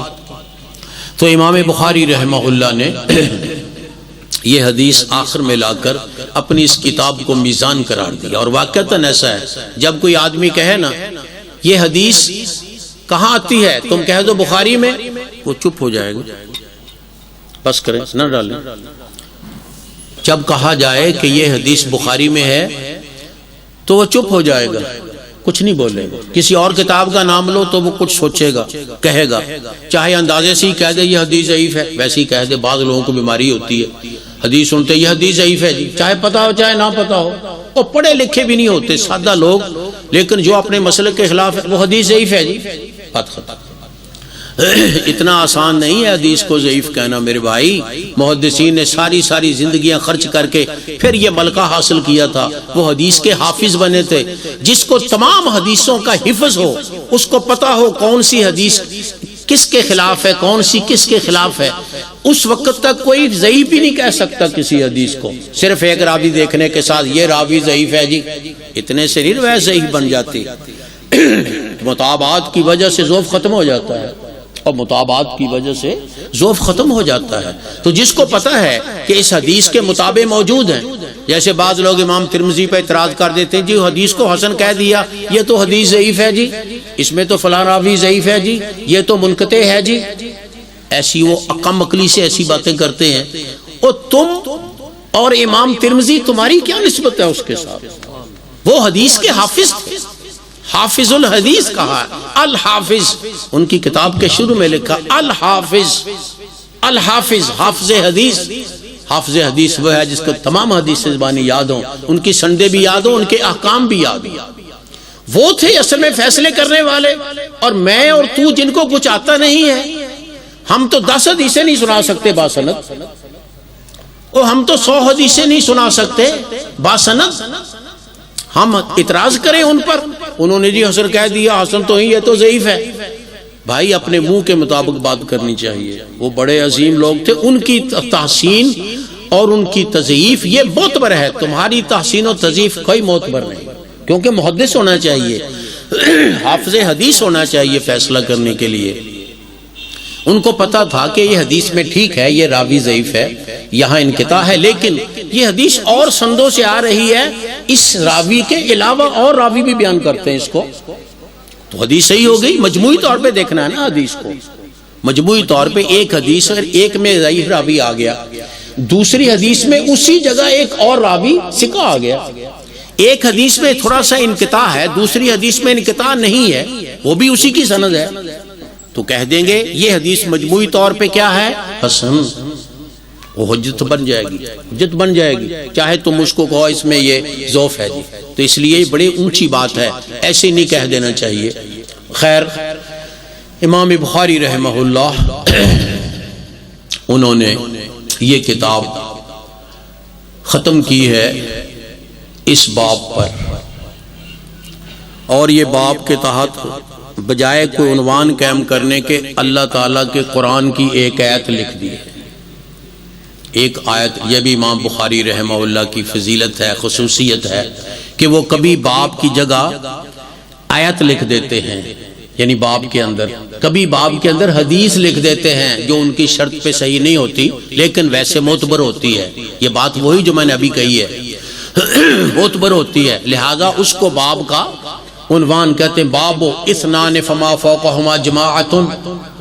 مثلا یہ ایک حدیث کا ٹکڑا ہے، یہ اس کو باب بنا دیا، کہیں آیت کو باب بنا دیا، کہیں حدیث کو باب بنا دی، یہاں آیت کو باب بنا دیا ہے انہوں نے۔ باب قولہ تعالی وَنَزَعُ الْمَوَازِينَ الْقِسْطَ لِيَوْمِ الْقِيَامَةِ، ہم انصاف کے ترازو قائم کریں گے، رکھیں گے کا مطلب قائم کریں گے قیامت کے دن۔ اس کو ہم عام وزن اعمال کہہ دیتے ہیں کہ اللہ تعالیٰ اعمال کا وزن کریں گے۔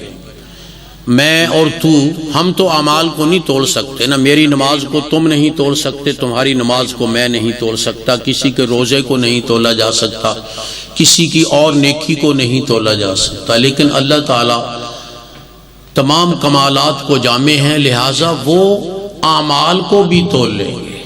ہم تو صرف جسم والی چیزیں تولتے ہیں نا، جسم والی چیزیں، اللہ تعالیٰ اعمال کو بھی تول لیں گے۔ حتیٰ کہ اب تو انسانوں نے جسم کے علاوہ چیزوں کو ان کا حساب لگانا شروع کیا۔ مثلا یہ بجلی ہے نا، بجلی اس کا کوئی جسم تو نہیں ہے، ایک تار میں بجلی ہو تب بھی پتہ نہیں چلتا، نہ بجلی ہو وہ تو ہاتھ لگانے سے ہی پتہ چلے گا۔ لیکن ہم نے میٹر تیار کیے ہوئے ہیں جو بتاتے ہیں اس میں سے اتنی بجلی گزر گئی، وہ بجلی جس کا وجود کوئی نہیں ظاہری، اتنی بجلی گزر گئی۔ انسان کا درجہ حرارت معلوم کرنے کے لیے ہم تھرمامیٹر بناتے ہیں، وہ تھرمامیٹر بتاتا ہے اس کو اتنے درجہ حرارت ہے، اس میں 100 درجہ ہے، 102 ہے، 4 ہے، جو بھی ہے۔ یہ انسان نے ہی ایجاد کر لی ایسی چیزیں کہ جو چیزیں نظر نہیں آتی ان کا بھی حساب لگا لیا، بجلی کا حساب لگا لیا، بخار کا حساب لگا لیا، اور کئی چیزیں ہیں جو نظر نہیں آتی۔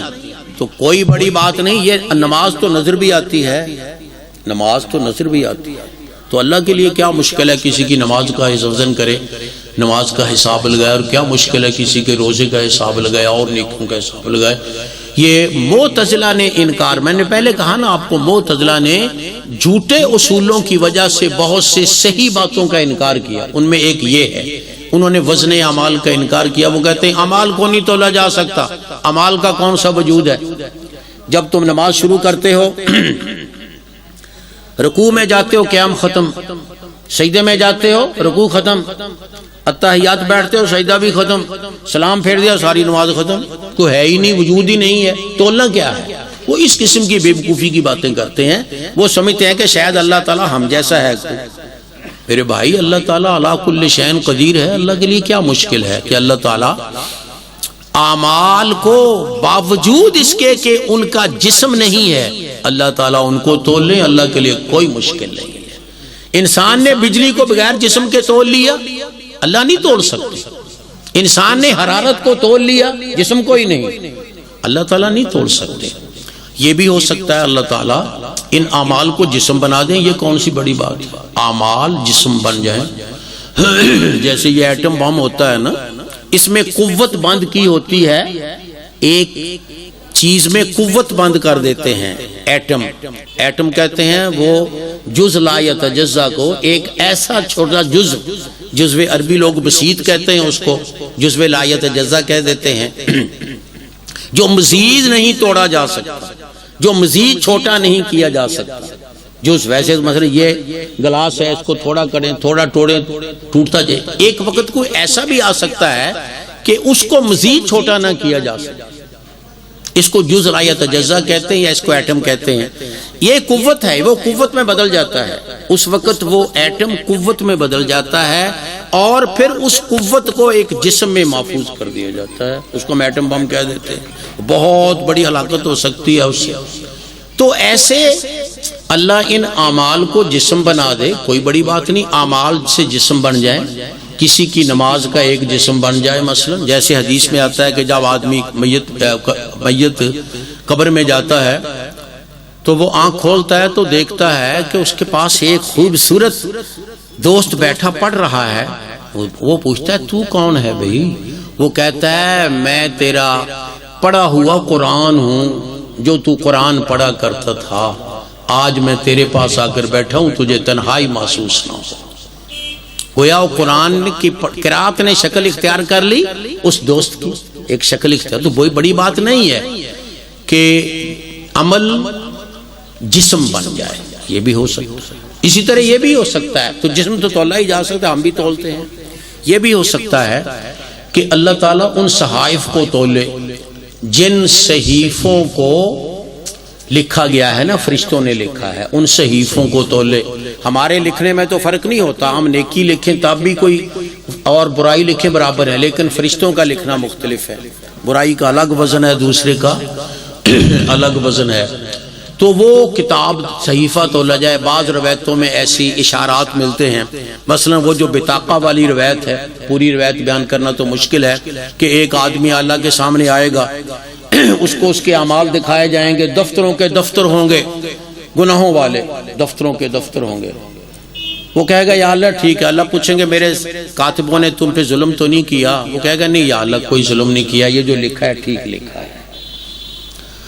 آخر میں جب وہ نا امید ہو جائے گا، اللہ تعالیٰ فرمائیں گے بھی تیری ایک نیکی بھی ہے ہمارے پاس.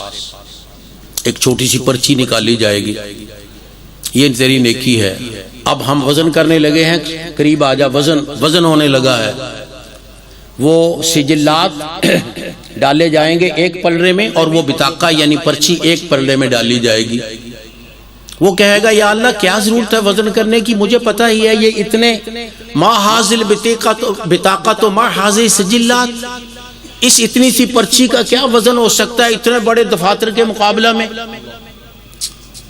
اللہ فرمائیں گے نہیں بھائی، میں نے انصاف کرنا ہے، تجھے آنا ہوگا. اور پھر اللہ وزن کریں گے. حدیث میں آتا ہے وہ بطاقہ بوجھل ہو جائے گی، وطاشت السجلہ، وہ سارے صحیفے اوپر چلے جائیں گے، سارے صحیفوں کا پلڑا اوپر ہو چلا جائے گا. وہ بطاقہ بھاری ہوگی کیونکہ اس میں اللہ کی توحید کا کلمہ لکھا ہوگا. جس شخص میں توحید کا کلمہ ہے انشاءاللہ اس کا وزن سب سے بڑھے گا. یہ توحید کا. وہ اس بطاقہ میں کیا لکھا تھا کہ اس نے صدق دل سے لا الہ الا اللہ محمد الرسول اللہ پڑھا ہے، بس یہ لکھا اتنا. وہ اتنا بطاقہ وہ غالب آ گیا باقی پر. اس میں کچھ اشکالات ہیں اور کچھ جوابات ہیں، وہ میں نہیں چھیڑتا، ابھی وقت کافی زیادہ ہو گیا ہے. اس سے معلوم ہوتا ہے کہ وہ صحیفوں کو تولا جا سکتا ہے، صحیفے تولے جائیں گے. اور یہ بھی ہو سکتا ہے کہ اس آدمی کو تولا جائے جس آدمی میں نیکی برائی ہے، اس آدمی کو بھی تولا جا سکتا ہے. قرآن مجید میں ہے لا نقیم لہم یوم القیامت وزنا. یہ جو کافر ہے نا، قیامت کے دن ان کا کوئی وزن نہیں ہوگا، اڑتے پھریں گے، وزن نہیں ہوگا. وزن نیکی کا ہوتا ہے، وزن نیکی کا ہوتا ہے. نیکی انسان کو قائم رکھے گی. حضور اکرم صلی اللہ علیہ وسلم نے فرمایا کہ کافر جو ہے قیامت کے دن اللہ کے ہاں مچھر کے پر کے برابر بھی وزن نہیں رکھے گا. لا یزن الکافر عند اللہ جناح بعوضہ. حدیث میں آتا ہے کافر اللہ کے پاس ایک مچھر کے پر کے برابر بھی وزن نہیں رکھے گا. اس کا مطلب کہ وزن مختلف ہوں گے وہاں. جو نیک شخص ہے اس کی نیکیوں کا وزن، جو موحد ہے اس کی توحید کا وزن، جو متبع رسول ہے اس کی اتباع کا وزن، یہ اس کو بوجھل رکھے گا. بندے بھی تولے جا سکتے ہیں، صحائف بھی تولے جا سکتے ہیں، لیکن اعمال بھی تولے جا سکتے ہیں. اصل چیز یہی ہے، ہم مانتے ہیں اس بات. ہماری عقل میں نہ آئے تو کوئی بات نہیں. ہماری عقل کون سا اس سارے جہان کو قائم کیا ہوا ہے؟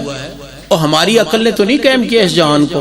ہماری عقل میں آتا ہے کہ پانی کے ایک نطفے سے، چھوٹے سے قطرے سے، جرثومے سے اتنا بڑا انسان بن جائے گا. بتاؤ کس کی عقل مانتی ہے اس بات کو؟ لیکن ہم سب مانتے ہیں. عقل نہیں مانتی، ہم مانتے ہیں. کیوں؟ دیکھتے ہیں. چھوٹا سا بیج ہے، چھوٹا سا بیج، اس بیج سے اتنا بڑا بہڑ کا درخت بنتا ہے جس کے نیچے پورے گاؤں کے لوگ آ کر بیٹھ سکتے ہیں. بیج چھوٹا سا. کون کس کی عقل مانتی ہے اس بات کو؟ عقل نہیں مانتی، ماننا پڑتا ہے. اسی لیے ضروری نہیں جس کو ہماری عقل مانے اسی کو مانے. تو میرے بھائی، امام بخاری رحمہ اللہ نے یہ وزن اعمال کا باب قائم کیا جس کا معتزلہ نے انکار کیا تھا. سب سے پہلے یہ آیت پیش کی وَنَضَعُ الْمَوَازِينَ الْقِسْطَ لِيَوْمِ الْقِيَامَةِ. ہم قائم کریں گے، رکھیں گے یعنی قائم کریں گے، موازین جمع کا لفظ آیا ہے، میزان کی جمع ہے۔ جمع کیوں لائے؟ کیونکہ میزان تو ایک میزان ہی اللہ کا اتنا بڑا کہ ساری دنیا اس میں آسمان و زمین آ سکتی ہے، لیکن ہر آدمی کے لیے الگ الگ میزان بھی ہو سکتا ہے، اور ہر عمل کے لیے الگ الگ میزان بھی ہو سکتا ہے۔ یہ میزان ہے نماز تولنے والا، یہ ہے زکوٰۃ، جیسے جنت کے دروازے ہیں نا، ایک ہے باب الصلاۃ، ایک ہے باب الریان، ایک ہے باب الصدقہ۔ یہ جس طرح الگ دروازے، ایسے الگ الگ میزان ہو جائیں الگ الگ اعمال کے لیے یا الگ الگ اشخاص کے لیے۔ یا بعض نے کہا ہے کہ وہ اتنا بڑا میزان ہے گویا کہ ساری دنیا کے میزان اس میں آ گئے، وہ موازین بن گئے، اور ایک میزان ہی موازین بن گئے۔ جیسے یہ شلوار کو سراویل کہتے ہیں نا، سراویل جمع کا وزن ہے، ہوتی تو ایک ہے لیکن اتنے کہ اس میں کمی بیشی ہوتی ہے، کاٹا جاتا ہے، ٹکڑے بنائے جاتے ہیں، وہ کئی چیزیں رل کر اس کا وزن، اس کا جو ہم نے نام رکھا وہ جمع والا رکھ دیا سراویل مثلا، ورنہ سروالا کہتے پھر بھی بات وہی تھی۔ تو میزان نہیں، موازین کہا اس کی عظمت ظاہر کرنے کے لیے۔ القسطہ، یہ قسطہ کیا ہے؟ یہ صفت ہے موازین کی، تو مفرد ہے، حالانکہ جمع کی صفت تو مفرد نہیں ہوتی، جمع ہوتی ہے، لیکن یہاں کیوں لائے؟ اس کا جواب آگے بخاری خود ہی دے رہے ہیں، یقال القسط مصدر المقسط، آگے آ رہا ہے۔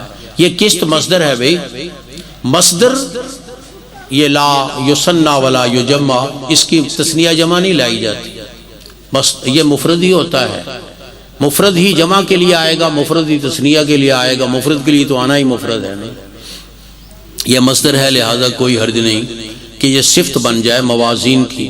یا یہاں زوات مضاف پوشیدہ نکالیں، نزع الموازین ذوات القسط، زوات نکال لیں انصاف والے، پھر تو کوئی اعتراض نہیں، زوات جمع آ گیا ہے۔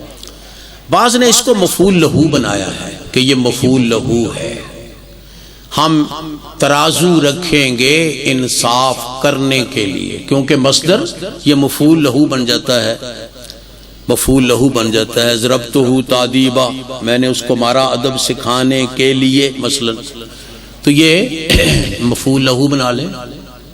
لیوم القیامہ، قیامت کے دن، یہ لام ظرفیت کے لیے ہے، فی کے معنی میں قیامت کے دن۔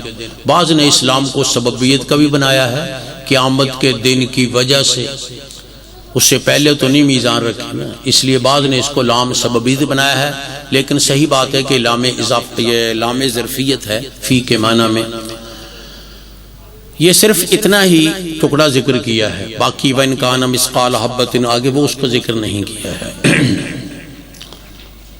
وَنَزَعُ الْمَوَازِينَ الْقِسْطَ لِيَوْمِ الْقِيَامَةِ، اس کے بعد انہوں نے امام مجاہد کا قول نقل کیا، امام بخاری نے، قال مجاہد القسطاس العدل بالرومیہ، قسطاس یہ رومی زبان کا لفظ ہے، عربی کا لفظ نہیں ہے، لیکن عربی میں استعمال ہوتا ہے۔ بہت سارے لفظ، مثلا ہم ٹیلی ویژن کہتے ہیں، اردو میں بھی کہیں تو ٹیلی ویژن ہی کہتے ہیں نا، ریڈیو ہی کہتے ہیں، یہ ہماری زبان کا لفظ تو نہیں ہے، لیکن ہم کہتے ہیں کیوں، عام استعمال ہونا شروع ہو گیا ہے۔ تو ایسے الفاظ جو کسی زبان میں سمجھے جاتے ہوں، بولے جاتے ہوں، اس زبان کے نہ بھی ہوں تو کوئی فرق نہیں پڑتا ہے۔ تو یہ القسطاس العدل بالروم، یا رومی زبان کا لفظ ہے، اس کا معنی انصاف ہے، یعنی یہ جو ہمارے ترازو کے معنی میں آتا ہے، جس سے انصاف کیا جاتا ہے۔ بعض کہتے ہیں جو قرآن میں ہے نا، بالقسطاس المستقیم، اس آیت کا ترجمہ ہے کہ انصاف کرو۔ خیر، انہوں نے کہا عدل ہے۔ امام بخاری فرماتے ہیں والقسط مصدر المقسط، قسط مقسط کا مصدر ہے، مصدر تو ہے اس میں کوئی شک نہیں، لیکن مقسط کا مصدر کیوں کہا؟ مقسط تو اسم فاعل ہے اور ہے باب افعال سے، طلبہ جانتے ہیں یہ باب افعال کا اسم فاعل ہے مقسط، تو قسط تو نہیں ہے، اس کا مصدر تو اقساط ہے۔ بخاری کہتے ہیں قسط مصدر ہے مقسط کا، تو مطلب کہنے کا یہ ہے کہ قسط مقسط کے معنی میں ہے۔ کیا مطلب؟ قسط کا معنی انصاف کریں گے، مقسط انصاف کرنے والا، یعنی قسط مقسط کے معنی میں ہے، انصاف کرنے والا مقسط۔ یہ اس لیے کہا کہ عربی زبان میں ایک لفظ ہے قسط، کاف کے فتح کے ساتھ قسط، اس کا معنی ظلم ہے، اس کا معنی ظلم ہے، مادہ یہی ہے، یہ مادہ یہی ہے، قصد ظلم، قسط انصاف۔ وہ قصد قاصد سے ہے، قصد قاصد سے ہے، یعنی قاصد کے معنی میں قرآن میں آتا ہے اما القاسطون فکانوا لجہنم حطبا۔ قاصد جو ہے، اب لفظ تو وہی ہے قاف سین طا، لیکن قاصد کا معنی ظالم، ہم ظالموں کو جہنم میں ڈالیں گے، اور مقسط قسط کا معنی انصاف کرنے والا، جو یہ بتانے کے لیے کہ یہ قسط مقسط کے والے مادے سے لیا گیا ہے اور قاصد والے سے نہیں لیا گیا۔ یہ کہا، اس لیے مصدر باز کہتے ہیں مصدر ہے حذف الزوائد کے ساتھ، یعنی زائد لفظ حذف کر دیں۔ بھئی قسط میں حروف اصلی تو قاف سین طا ہی ہے نا، ایک ساتھ میں بھی یہ تینوں ہی ہیں، الف ہے، شروع کا حمزہ ہے اور درمیان کا الف ہے، یہ زائد ہے، لہذا اس کے بغیر قسط ہی رہ گیا۔ القسط مصدر المقسط وہو العادل معنی کرتے ہیں، اور اس کا معنی ہے عادل، انصاف کرنے والا۔ اما القاسط فہو الجائر، قاسط کا معنی ہے ظالم، قاسط کا معنی ہے ظالم۔ بعض نے یہ بھی کہا ہے کہ قسط کا معنی ہے ہی ظلم، قاسط یقسط، اس کا معنی ظلم ہی ہے، لیکن جب باب افعال میں چلا جائے نا، یہ طلبہ کی بات ہے، جب باب افعال میں چلا جائے تو سلب کا معنی آ جاتا ہے۔ باب افعال سلب کے لیے بھی آتا ہے، شکانی فاشکیتہ، اس نے مجھ سے شکایت کی، میں نے اس کی شکایت دور کی، سلب کا معنی۔ مارزہ فمرضتہ، وہ بیمار ہو گیا، میں نے اس کی بیماری دور کی، نے اس کا علاج کیا، تیمارداری کی جسے کہتے ہیں۔ یہ ایسے ہے، مجرد ہو قاسط یقسط تو میں نے ظلم کرنا، اور اگر باب افعال میں چلا جائے اقسط یقسط تو پھر اس کا معنی انصاف کرنا، ظلم دور کر دینا، ظلم، ہاں یہ سلب ماخذ کہتے ہیں۔ تو انصاف، ظلم دور ہو گیا تو انصاف ہو گیا۔ اس کے بعد امام بخاری رحمہ اللہ نے حدیث بیان کرنا شروع کی ہے، فرماتے ہیں حدثنا احمد بن اشکاب۔ اشکاب یہ اجمی لفظ ہے، اس لیے اس کو غیر منصرف پڑھا گیا ہے، اشکابا، لیکن بعض نے اس کو عربی بھی کہا ہے کہ یہ عربی ہے، پھر اس کو پڑھیں گے احمد بن اشکابن، احمد بن اشکابن۔ اگر عربی سمجھیں گے اشکابن پھر منصرف ہوگا، عربی نہ سمجھیں عجمہ سمجھیں تو اشکابا، کیونکہ نام ہے نا، ناموں کے بارے میں جھگڑا رہتا ہے یا کس زبان کا لفظ ہے۔ یہ احمد بن اشکاب کے علاوہ محمد بن اشکاب بھی ایک آتا ہے، علی بن اشکاب بھی، بخاری میں نہیں، باقی حدیث کے اور کتابوں میں، لیکن وہ اس کے بھائی نہیں ہے، کوئی یہ نہ سمجھے کہ علی اور محمد اس احمد کے بھائی ہیں، ایسے نہیں ہے، وہ کوئی اور اشکاب ہے جس کے وہ بیٹے ہیں، وہ الگ ہیں۔ احمد بن اشکاب، یہ امام بخاری رحمۃ اللہ علیہ ان کو مصر میں جا کر ملے تھے، احمد بن اشکاب کو۔ ویسے یہ حضرمی ہیں، حضرمی کا معنی ہوتا ہے حضرموت کے علاقے میں رہنے والا۔ حضرموت یمن کا ایک شہر ہے، پیدا وہاں ہوئے تھے لیکن پھر مصر میں چلے گئے۔ امام بخاری سے ان کی ملاقات مصر میں ہوئی، اور امام بخاری کہتے ہیں کہ میں جب ان کے ساتھ علم حاصل کرنے گیا، وہ میری ان سے آخری ملاقات تھی، اس کے بعد وہ فوت ہو گئے۔ یہ بھی امام بخاری رحمہ اللہ کی باریکی ہے، ایسے استاد کی روایت آخر میں لائے جس سے آخر میں علم حاصل کیا، یعنی وہ اس کے بعد وہ فوت ہو گیا۔ امام بخاری ایسی باریکیاں رکھتے ہیں۔ صحیح بخاری کی پہلی حدیث، وہ سب صحیح بخاری کی پہلی حدیث وہ کس سے بیان کی؟ حمیدی سے، جو امام بخاری کے مکی استاد ہیں، بتانے کے لیے کہ اسلام کی ابتدا، وحی کی ابتدا مکہ سے ہوئی۔ دوسری حدیث امام مالک سے بیان کرتے ہیں، اور امام مالک کون تھے؟ مدنی، بتانے کے لیے کہ پھر آپ مدینہ میں آ گئے، پھر وہی بھی مدینہ میں آ گئے۔ اس قسم کی باریکیاں رکھتے تھے، یہ بھی باریکی ہے۔ انہوں نے کہا، ہمیں بیان کیا محمد بن فضیل نے، محمد بن فضیل بن غزوان ان کا پورا نام ہے۔ یہ محمد بن فضیل جو ہیں یہ کوفی ہیں، اور آگے تینوں راوی کوفی ہیں، محمد بن فضیل، قاقا، عمارہ بن قاقا، اور یہ کیا کہتے ہیں ابو زرع، یہ کوفی راوی ہیں، کوفے کے رہنے والے۔ گویا پہلی حدیث مکے مدینے کی لائے تھے، آخری حدیث کوفے کی لائے، بتانے کے لیے کہ علم پھر کوفہ میں بھی منتقل ہوا، کوفہ میں بھی، اس لیے کوفی راویوں کی روایت آخر میں لائے ہیں۔ یہ تینوں کوفی ہیں، محمد بن فضیل، عمارہ بن قعقاع اور یہ ابو زرع۔ ابو زرع کا نام حرم بن جریر تھا، جریر بن عبداللہ بجلی رضی اللہ عنہ کے بیٹے، یہ کوفی راوی ہیں۔ یہ محمد بن فضیل جو ہے نا اس حدیث کا مرکزی راوی ہے۔ مرکزی راوی کا معنی ہے کہ اس کے علاوہ یہ حدیث کسی اور سے نہیں آتی۔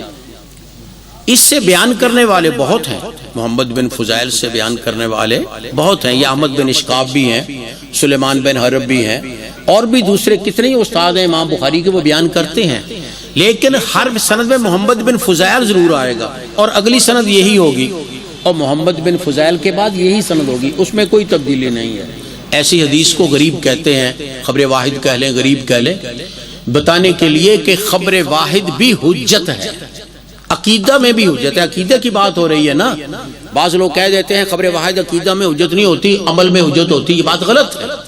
اگر وہ صحیح ہے تو خبر واحد عقیدہ میں بھی حجت ہے، اور یہ واقعی خبر واحد ہے۔ پہلی روایت بھی خبر واحد لائے، سب سے پہلی روایت جو بخاری میں آتی ہے نا حمیدی والی، حضرت عمر بن خطاب والی، انما الاعمال بالنیات والی، وہ بھی غریب ہے اور یہ بھی غریب ہے، یعنی غریب کا معنی خبر واحد، اور واحد بھی اصل معنی میں، لغوی معنی میں خبر واحد۔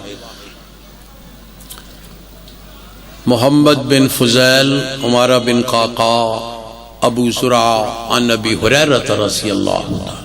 ابو ہریرہ بھی کیا خوش قسمت آدمی تھے، جتنی دعائیں ان کو جاتی ہیں کسی اور صحابی کو نہیں جاتی۔ کیوں؟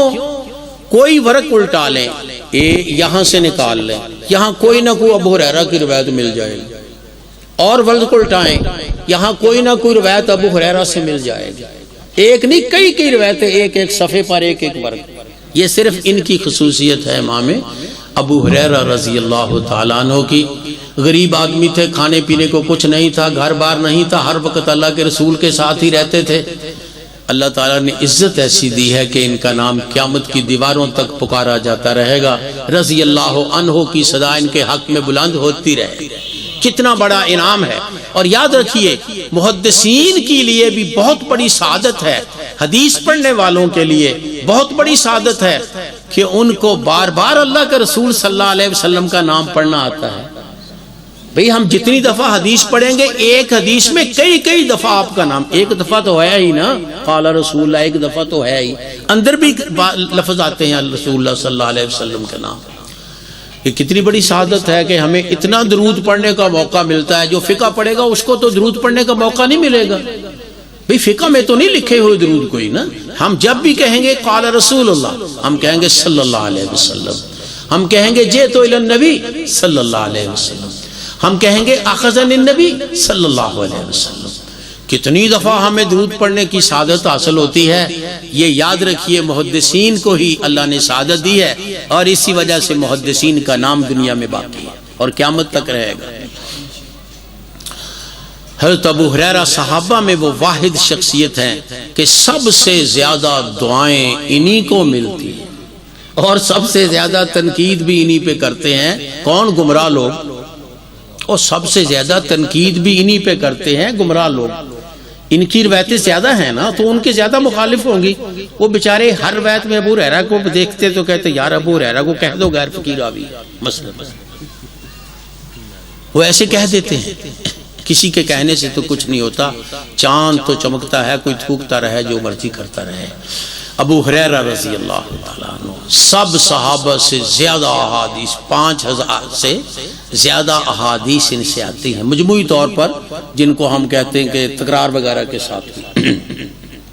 امام حضرت ابو ہریرہ رضی اللہ تعالیٰ عنہ اس حدیث کے آخری راوی ہیں۔ وہ فرماتے ہیں کہ نبی کریم صلی اللہ علیہ وسلم نے فرمایا، کیا فرمایا؟ کلمتان حبیبتان الی الرحمن خفیفتان علی اللسان ثقیلتان فی المیزان سبحان اللہ و بحمدہ سبحان اللہ العظیم۔ یہ حدیث ایک جملہ ہے، پوری ترکیب کریں نا، کلمتان سے لے کر سبحان اللہ العظیم تک ایک جملہ بنتا ہے۔ کلمتان یہ خبر مقدم ہے، یہ طلبہ کی باتیں بھی کچھ ہوتی ہیں، عوام الناس کو نہیں شاید سمجھ آئیں۔ کلمتان خبر مقدم ہے، اور سبحان اللہ و بحمدہ سبحان اللہ العظیم یہ مبتدا مؤخر ہے۔ مبتدا خبر کو مقدم کرنے کی کئی وجوہات ہوتی ہیں، خبر کو مقدم کرنے کی۔ کبھی کبھی مبتدا کا شوق دلانے کے لیے خبر کو مقدم کیا جاتا ہے، مبتدا کا شوق دلانے کے لیے۔ اگر پہلے ہی مبتدا آپ بتا دیں تو وہ شوق نہیں پیدا ہوا۔ مثلا آپ کہتے ہیں کلمتان، لوگوں نے توجہ کی، کون سے ہیں دو کلمے بھائی؟ ابھی آپ نے بتایا نہیں۔ پھر فرمایا حبیبتان الی الرحمن، اور شوق پیدا ہو، پتہ تو چلے کون کلمے ہیں جو رب کو محبوب ہیں، رحمان کو محبوب ہیں۔ پھر فرمایا خفیفتان علی اللسان، زبان پہ بڑے ہلکے ہیں، اور شوق پیدا ہوا، پتہ تو چلے جو کلمے دو ہیں اور محبوب ہیں اللہ کو اور وہ خفیف ہیں زبان پر۔ فرمایا ثقیلتان فی المیزان، بھی میزان میں بڑے بوجھل ہوں گے، پورے ترازو کو بھر دیں گے۔ حدیث میں آتا ہے سبحان اللہ نصف ترازو کو بھر دیتا ہے، اور ساتھ الحمدللہ بھی پڑھ لیا جائے تو تملأان المیزان، پورا میزان بھر جاتا ہے۔ اور اتنا بڑا میزان جس میں آسمان و زمین آتے ہیں، ہم اپنی زبان کے ساتھ سبحان اللہ و بحمدہ سبحان اللہ العظیم کہیں یا سبحان اللہ والحمدللہ کہیں، وہ ترازو کا ترازو بھر جائے گا۔ یہ اتنے عظیم کلمات ہیں۔ تو یہ تین وصف لائے، پہلے کلمتان کہا، دو کلمے ہیں، آگے صفت لائے، رحمان کو محبوب ہیں، پھر صفت لائے، زبان پہ ہلکے ہیں، پھر صفت لائے، میزان میں ترازو میں بوجھل ہے۔ پھر بتایا اب کتنا شوق پیدا ہو گیا سننے والے کو، تو لازماً توجہ کرے گا کہ بھی وہ کون سے کلمے ہیں، سنتے ہی اس کے دماغ میں گھس جائیں گے۔ سبحان اللہ، یہ وجہ ہوتی خبر مقدم لانے کی۔ تو یہ کلماتان موصوف، یہ تین اس کی صفتیں ہیں، موصوف صفت مل کر خبر مقدم، سبحان اللہ و بحمدہ ایک جملہ، سبحان اللہ والعظیم دوسرا جملہ، عطف ڈال کر یہ مبدا بن جائے گا۔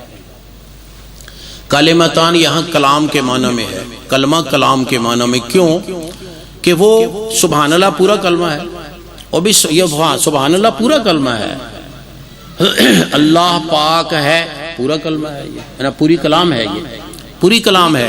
تو پوری کلام کو عربی لوگ، پوری بات کو عربی لوگ کلام کہتے ہیں۔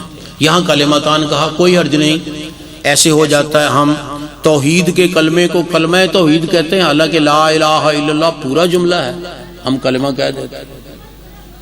ہاں تو اپنے الفیہ میں آتا ہے وَقَلِمَةٌ قَلِمَةٌ بِهَا كَلَامٌ قَدْ يُعَمْ وَقَلِمَةٌ بِهَا كَلَامٌ قَدْ يُعَمْ، کبھی کلمہ کہہ کر مراد کلام ہوتی، یہ ویسے ہی ہے، یہ کلمے نہیں کلام ہے پوری پوری۔ ان کی عظمت کی وجہ سے کلمتان کہا۔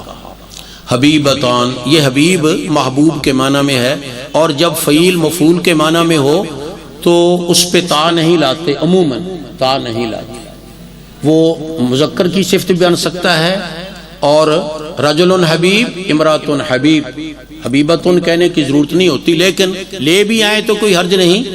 یہاں جو تا لائی گئی ہے لازماً یا تو تثنیہ ہونے کی وجہ سے، یا اس لیے کہ باقی کے ساتھ مشاکلت، آگے خفیفت آنے تو تا ہے نا، ثقیلت آنے میں بھی تا ہے، تو حبیبت آنے بھی تا، کلمت آنے میں بھی تا تھی، اسے تشاکل کہتے ہیں۔ تشاکل کو مد نظر رکھتے ہوئے تا لے آئے، جو کہ جائز ہے، ضروری نہیں۔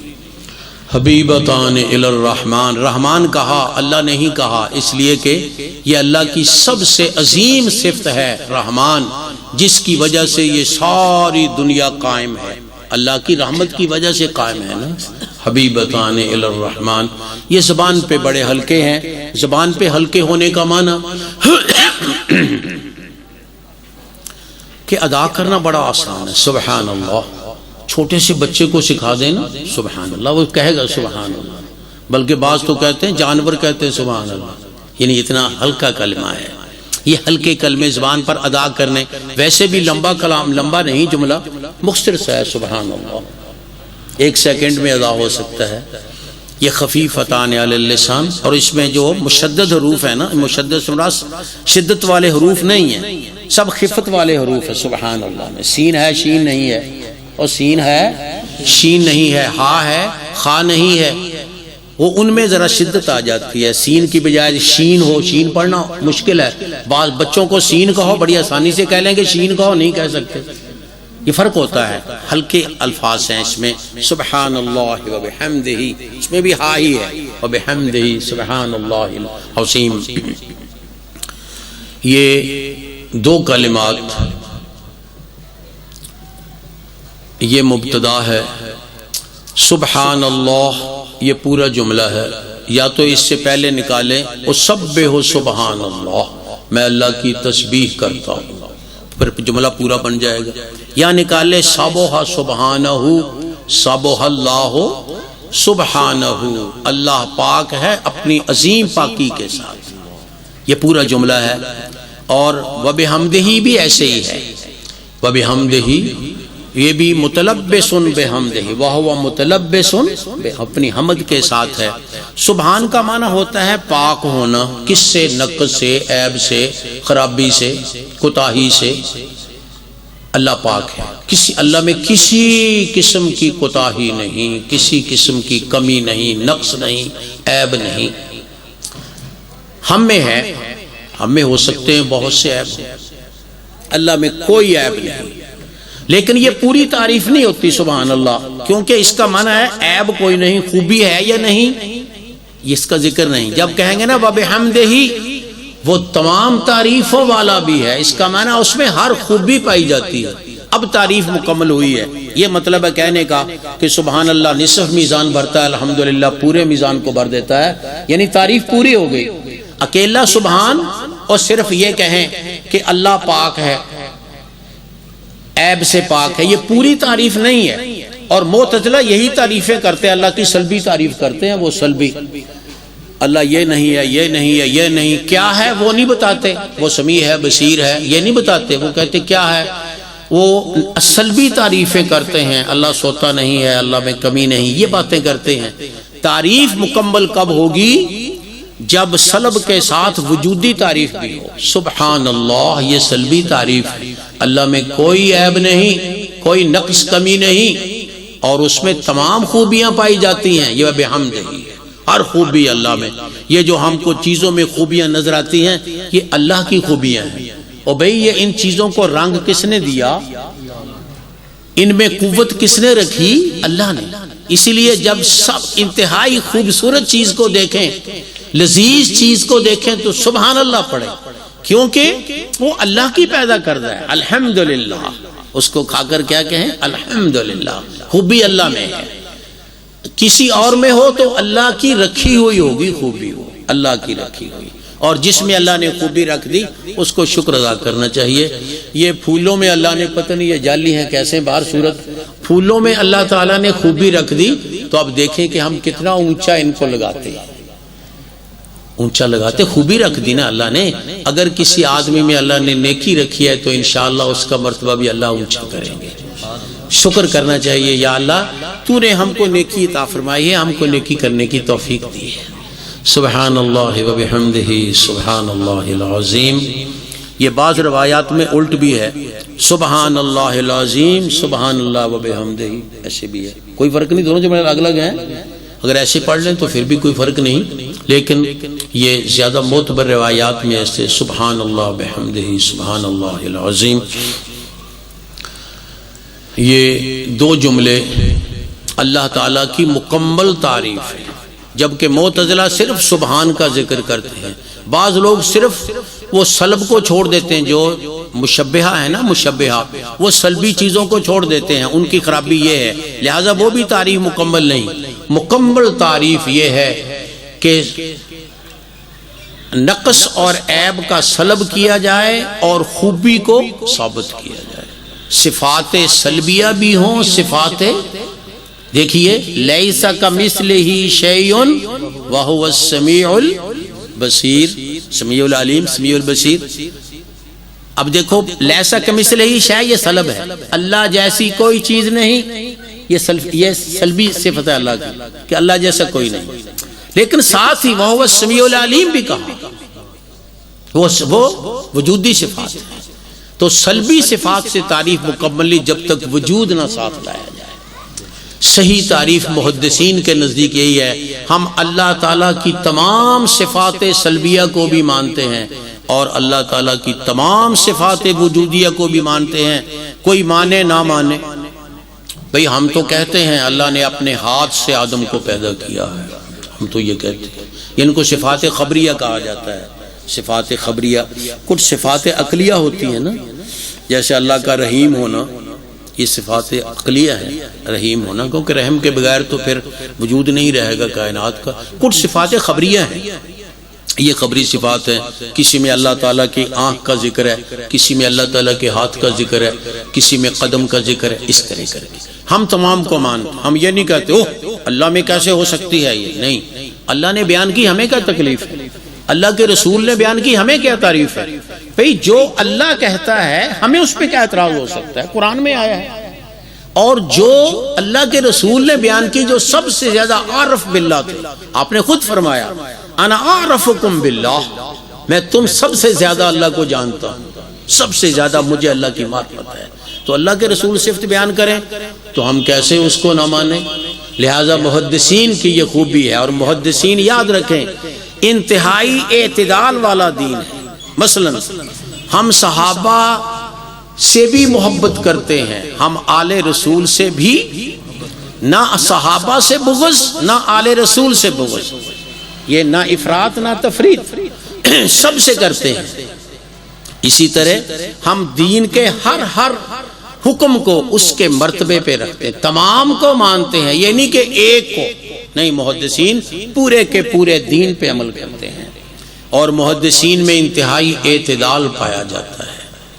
ہر چیز کو ماننا جو آ رہی ہے، کسی کو انکار نہ کرنا کسی وجہ سے، یہ حسن، یہ یاد رکھیے، یہ اعتدال صرف محدثین کے مسئلے، باقی میں کچھ خرابی کہیں کہیں آ جاتی ہے، کہیں کہیں خرابی آ جاتی ہے، مجموعی طور پر وہ بھی اعتدال کے علم بردار ہیں، لیکن اصل علم بردار اعتدال کے محدثین ہیں۔ دعا کریں کہ اللہ تعالی ہم سب کو محدثین کے دین پہ قائم رکھے۔ بھئی ہم کسی کی تقلید نہیں کرتے، حدیث کا انکار کون کرتے ہیں؟ جو کسی ایک امام کی تقلید کرتے ہیں، جو روایت اس کے خلاف آئے گی اس کو کہیں گے جی ہم نہیں مانتے۔ کوئی تو ایسے ہیں کہتے ہم نہیں مانتے جی، اور کوئی کہہ دیتے ہیں جی ہم اس کا مطلب نہیں سمجھتے، یہ کہہ دیتے ہیں۔ لیکن محدث نہیں کہے گا، اہل حدیث نہیں کہے گا، اہل حدیث کہے گا ہم مانتے ہیں۔ کیوں؟ ہم نے کون سا کسی کی تقلید کرنی ہے؟ کس کی وجہ سے کوئی حدیث نہ مانے، ہمیں کیا ضرورت ہے؟ محدثین جو ہے نا، یہی ہیں دراصل صحیح علم کے حاملین، صحیح علم کے حاملین محدثین ہی ہیں دراصل، جنہوں نے اس علم کو تلاش کیا، اس کی تحقیق و تفتیش کی، پھر اس کو لوگوں کے سامنے پیش کیا، کتابوں میں بھی اور عمل کے ساتھ۔ یہ صرف اور صرف محدثین کی بات ہے، انہوں نے دین کو قائم رکھا ہے۔ جو اللہ تعالیٰ نے، اللہ کے رسول صلی اللہ علیہ وسلم نے فرمایا ہے نا، میری امت میں ایک گروہ رہے گا، طائفۃ من امتی علی حق، حق پہ قائم رہے گا، ظاہرین الی یوم القیامہ، قیامت تک وہ غالب رہیں گے۔ دلیل کے لحاظ سے یاد رکھیے وہ محدثین ہیں، محدثین ہیں، محدثین جو کسی حدیث کو نہیں چھوڑتے جب تک وہ موضوع نہ ہو، خراب نہ ہو، غلطی نہ ہو، وغیرہ وغیرہ۔ ہر حدیث کو ماننے والے، ہر فرمان کو ماننے والے، کسی ایک کی تقلید کی وجہ سے کسی حدیث کو نہ چھوڑنے والے، یہ صرف محدثین ہیں۔ انہوں نے ہی دین کو قائم رکھا ہوا، ورنہ کتنی سنتے ہیں جن کو لوگوں نے چھوڑ دیا تھا۔ کوئی سنت کسی نے چھوڑ دی، کوئی سنت کسی نے چھوڑ دی، محدثین نے تلاش کر کر کے ساری سنتوں پہ عمل کیا۔ انہوں نے، آپ نے فرمایا تھا من احیا سنتی فقد احیانی ومن احیانی فقد دخل الجنہ، جس نے میری سنت کو زندہ کیا اس نے مجھے زندہ کیا، جس نے مجھے زندہ کیا وہ جنت میں میرے ساتھ جائے گا۔ یہ محدثین کے لیے ہے میرے بھائی۔ فوت شدہ سنتوں کو زندہ کرنے والے کون ہیں؟ اہل حدیث، محدثین۔ یہی ہمارا امتیاز ہے۔ اللہ تعالی ہمیں اسی دین پہ قائم رکھے۔ اللہ تعالی ہمارا رشتہ ان محدثین کے ساتھ دائم رکھے، اور اللہ تعالیٰ ان محدثین کو جن کے سر خیل ہیں امام بخاری رحمہ اللہ، اللہ تعالیٰ ان تمام کو اجر عظیم عطا فرمائے اور ان کی قبروں پہ بے شمار رحمتیں نازل فرمائے۔ قیامت تک اللہ ان کے نام کو باقی رکھے، اور انشاءاللہ باقی رہیں گے جب تک لوگ حدیثیں پڑھتے ہیں، محدثین کا نام زندہ رہے گا۔ اور حدیث کی سند میں محدث ہی آتے ہیں، سارے کتابیں محدثین نے لکھی ہیں، تو یہ انشاءاللہ قیامت تک زندہ رہیں گے، قیامت تک پائندہ رہیں گے، پابندہ رہیں گے۔ تو میرے بھائی اس مسلک پہ ہم ڈٹ جائیں، قائم ہو جائیں۔ محدثین نے ہی بڑی محنتوں کے ساتھ اللہ کے دین کو جگہ جگہ سے تلاش کر کے، کوئی سنت کہاں رہ گئی تھی وہاں سے لائے، کوئی سنت کہاں رہ گئی تھی وہاں سے لائے، اور پھر ان تمام سنتوں پہ عمل شروع کیا۔ کسی سنت پہ مدینہ میں عمل چھوٹ گیا تھا، کسی میں کوفہ پہ عمل چھوٹ گیا تھا، کوفہ میں۔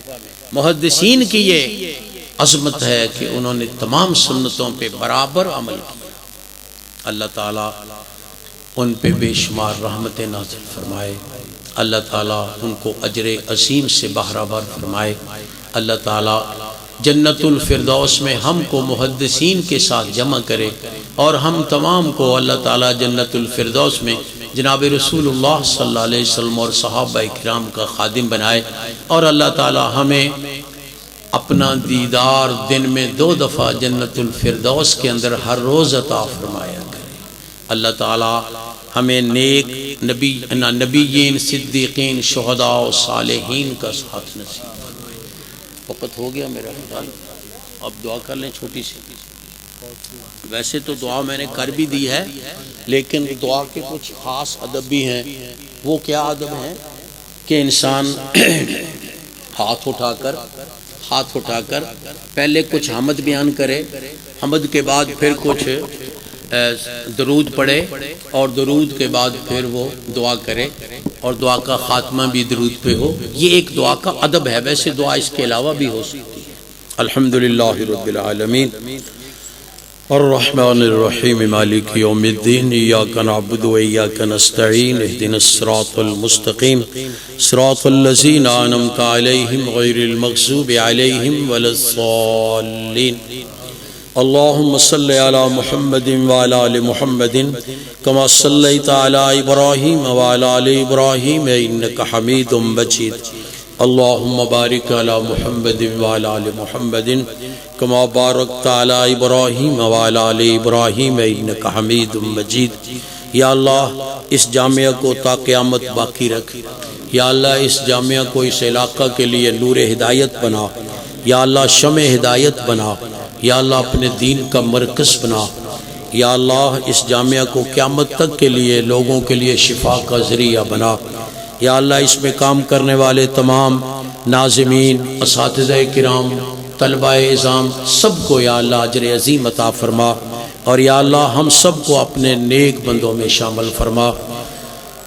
وصلی اللہ تعالی علی خیر خلقہ محمد وآلہ واصحابہ اجمعین برحمتک یا ارحم الراحمین، آمین یا رب العالمین۔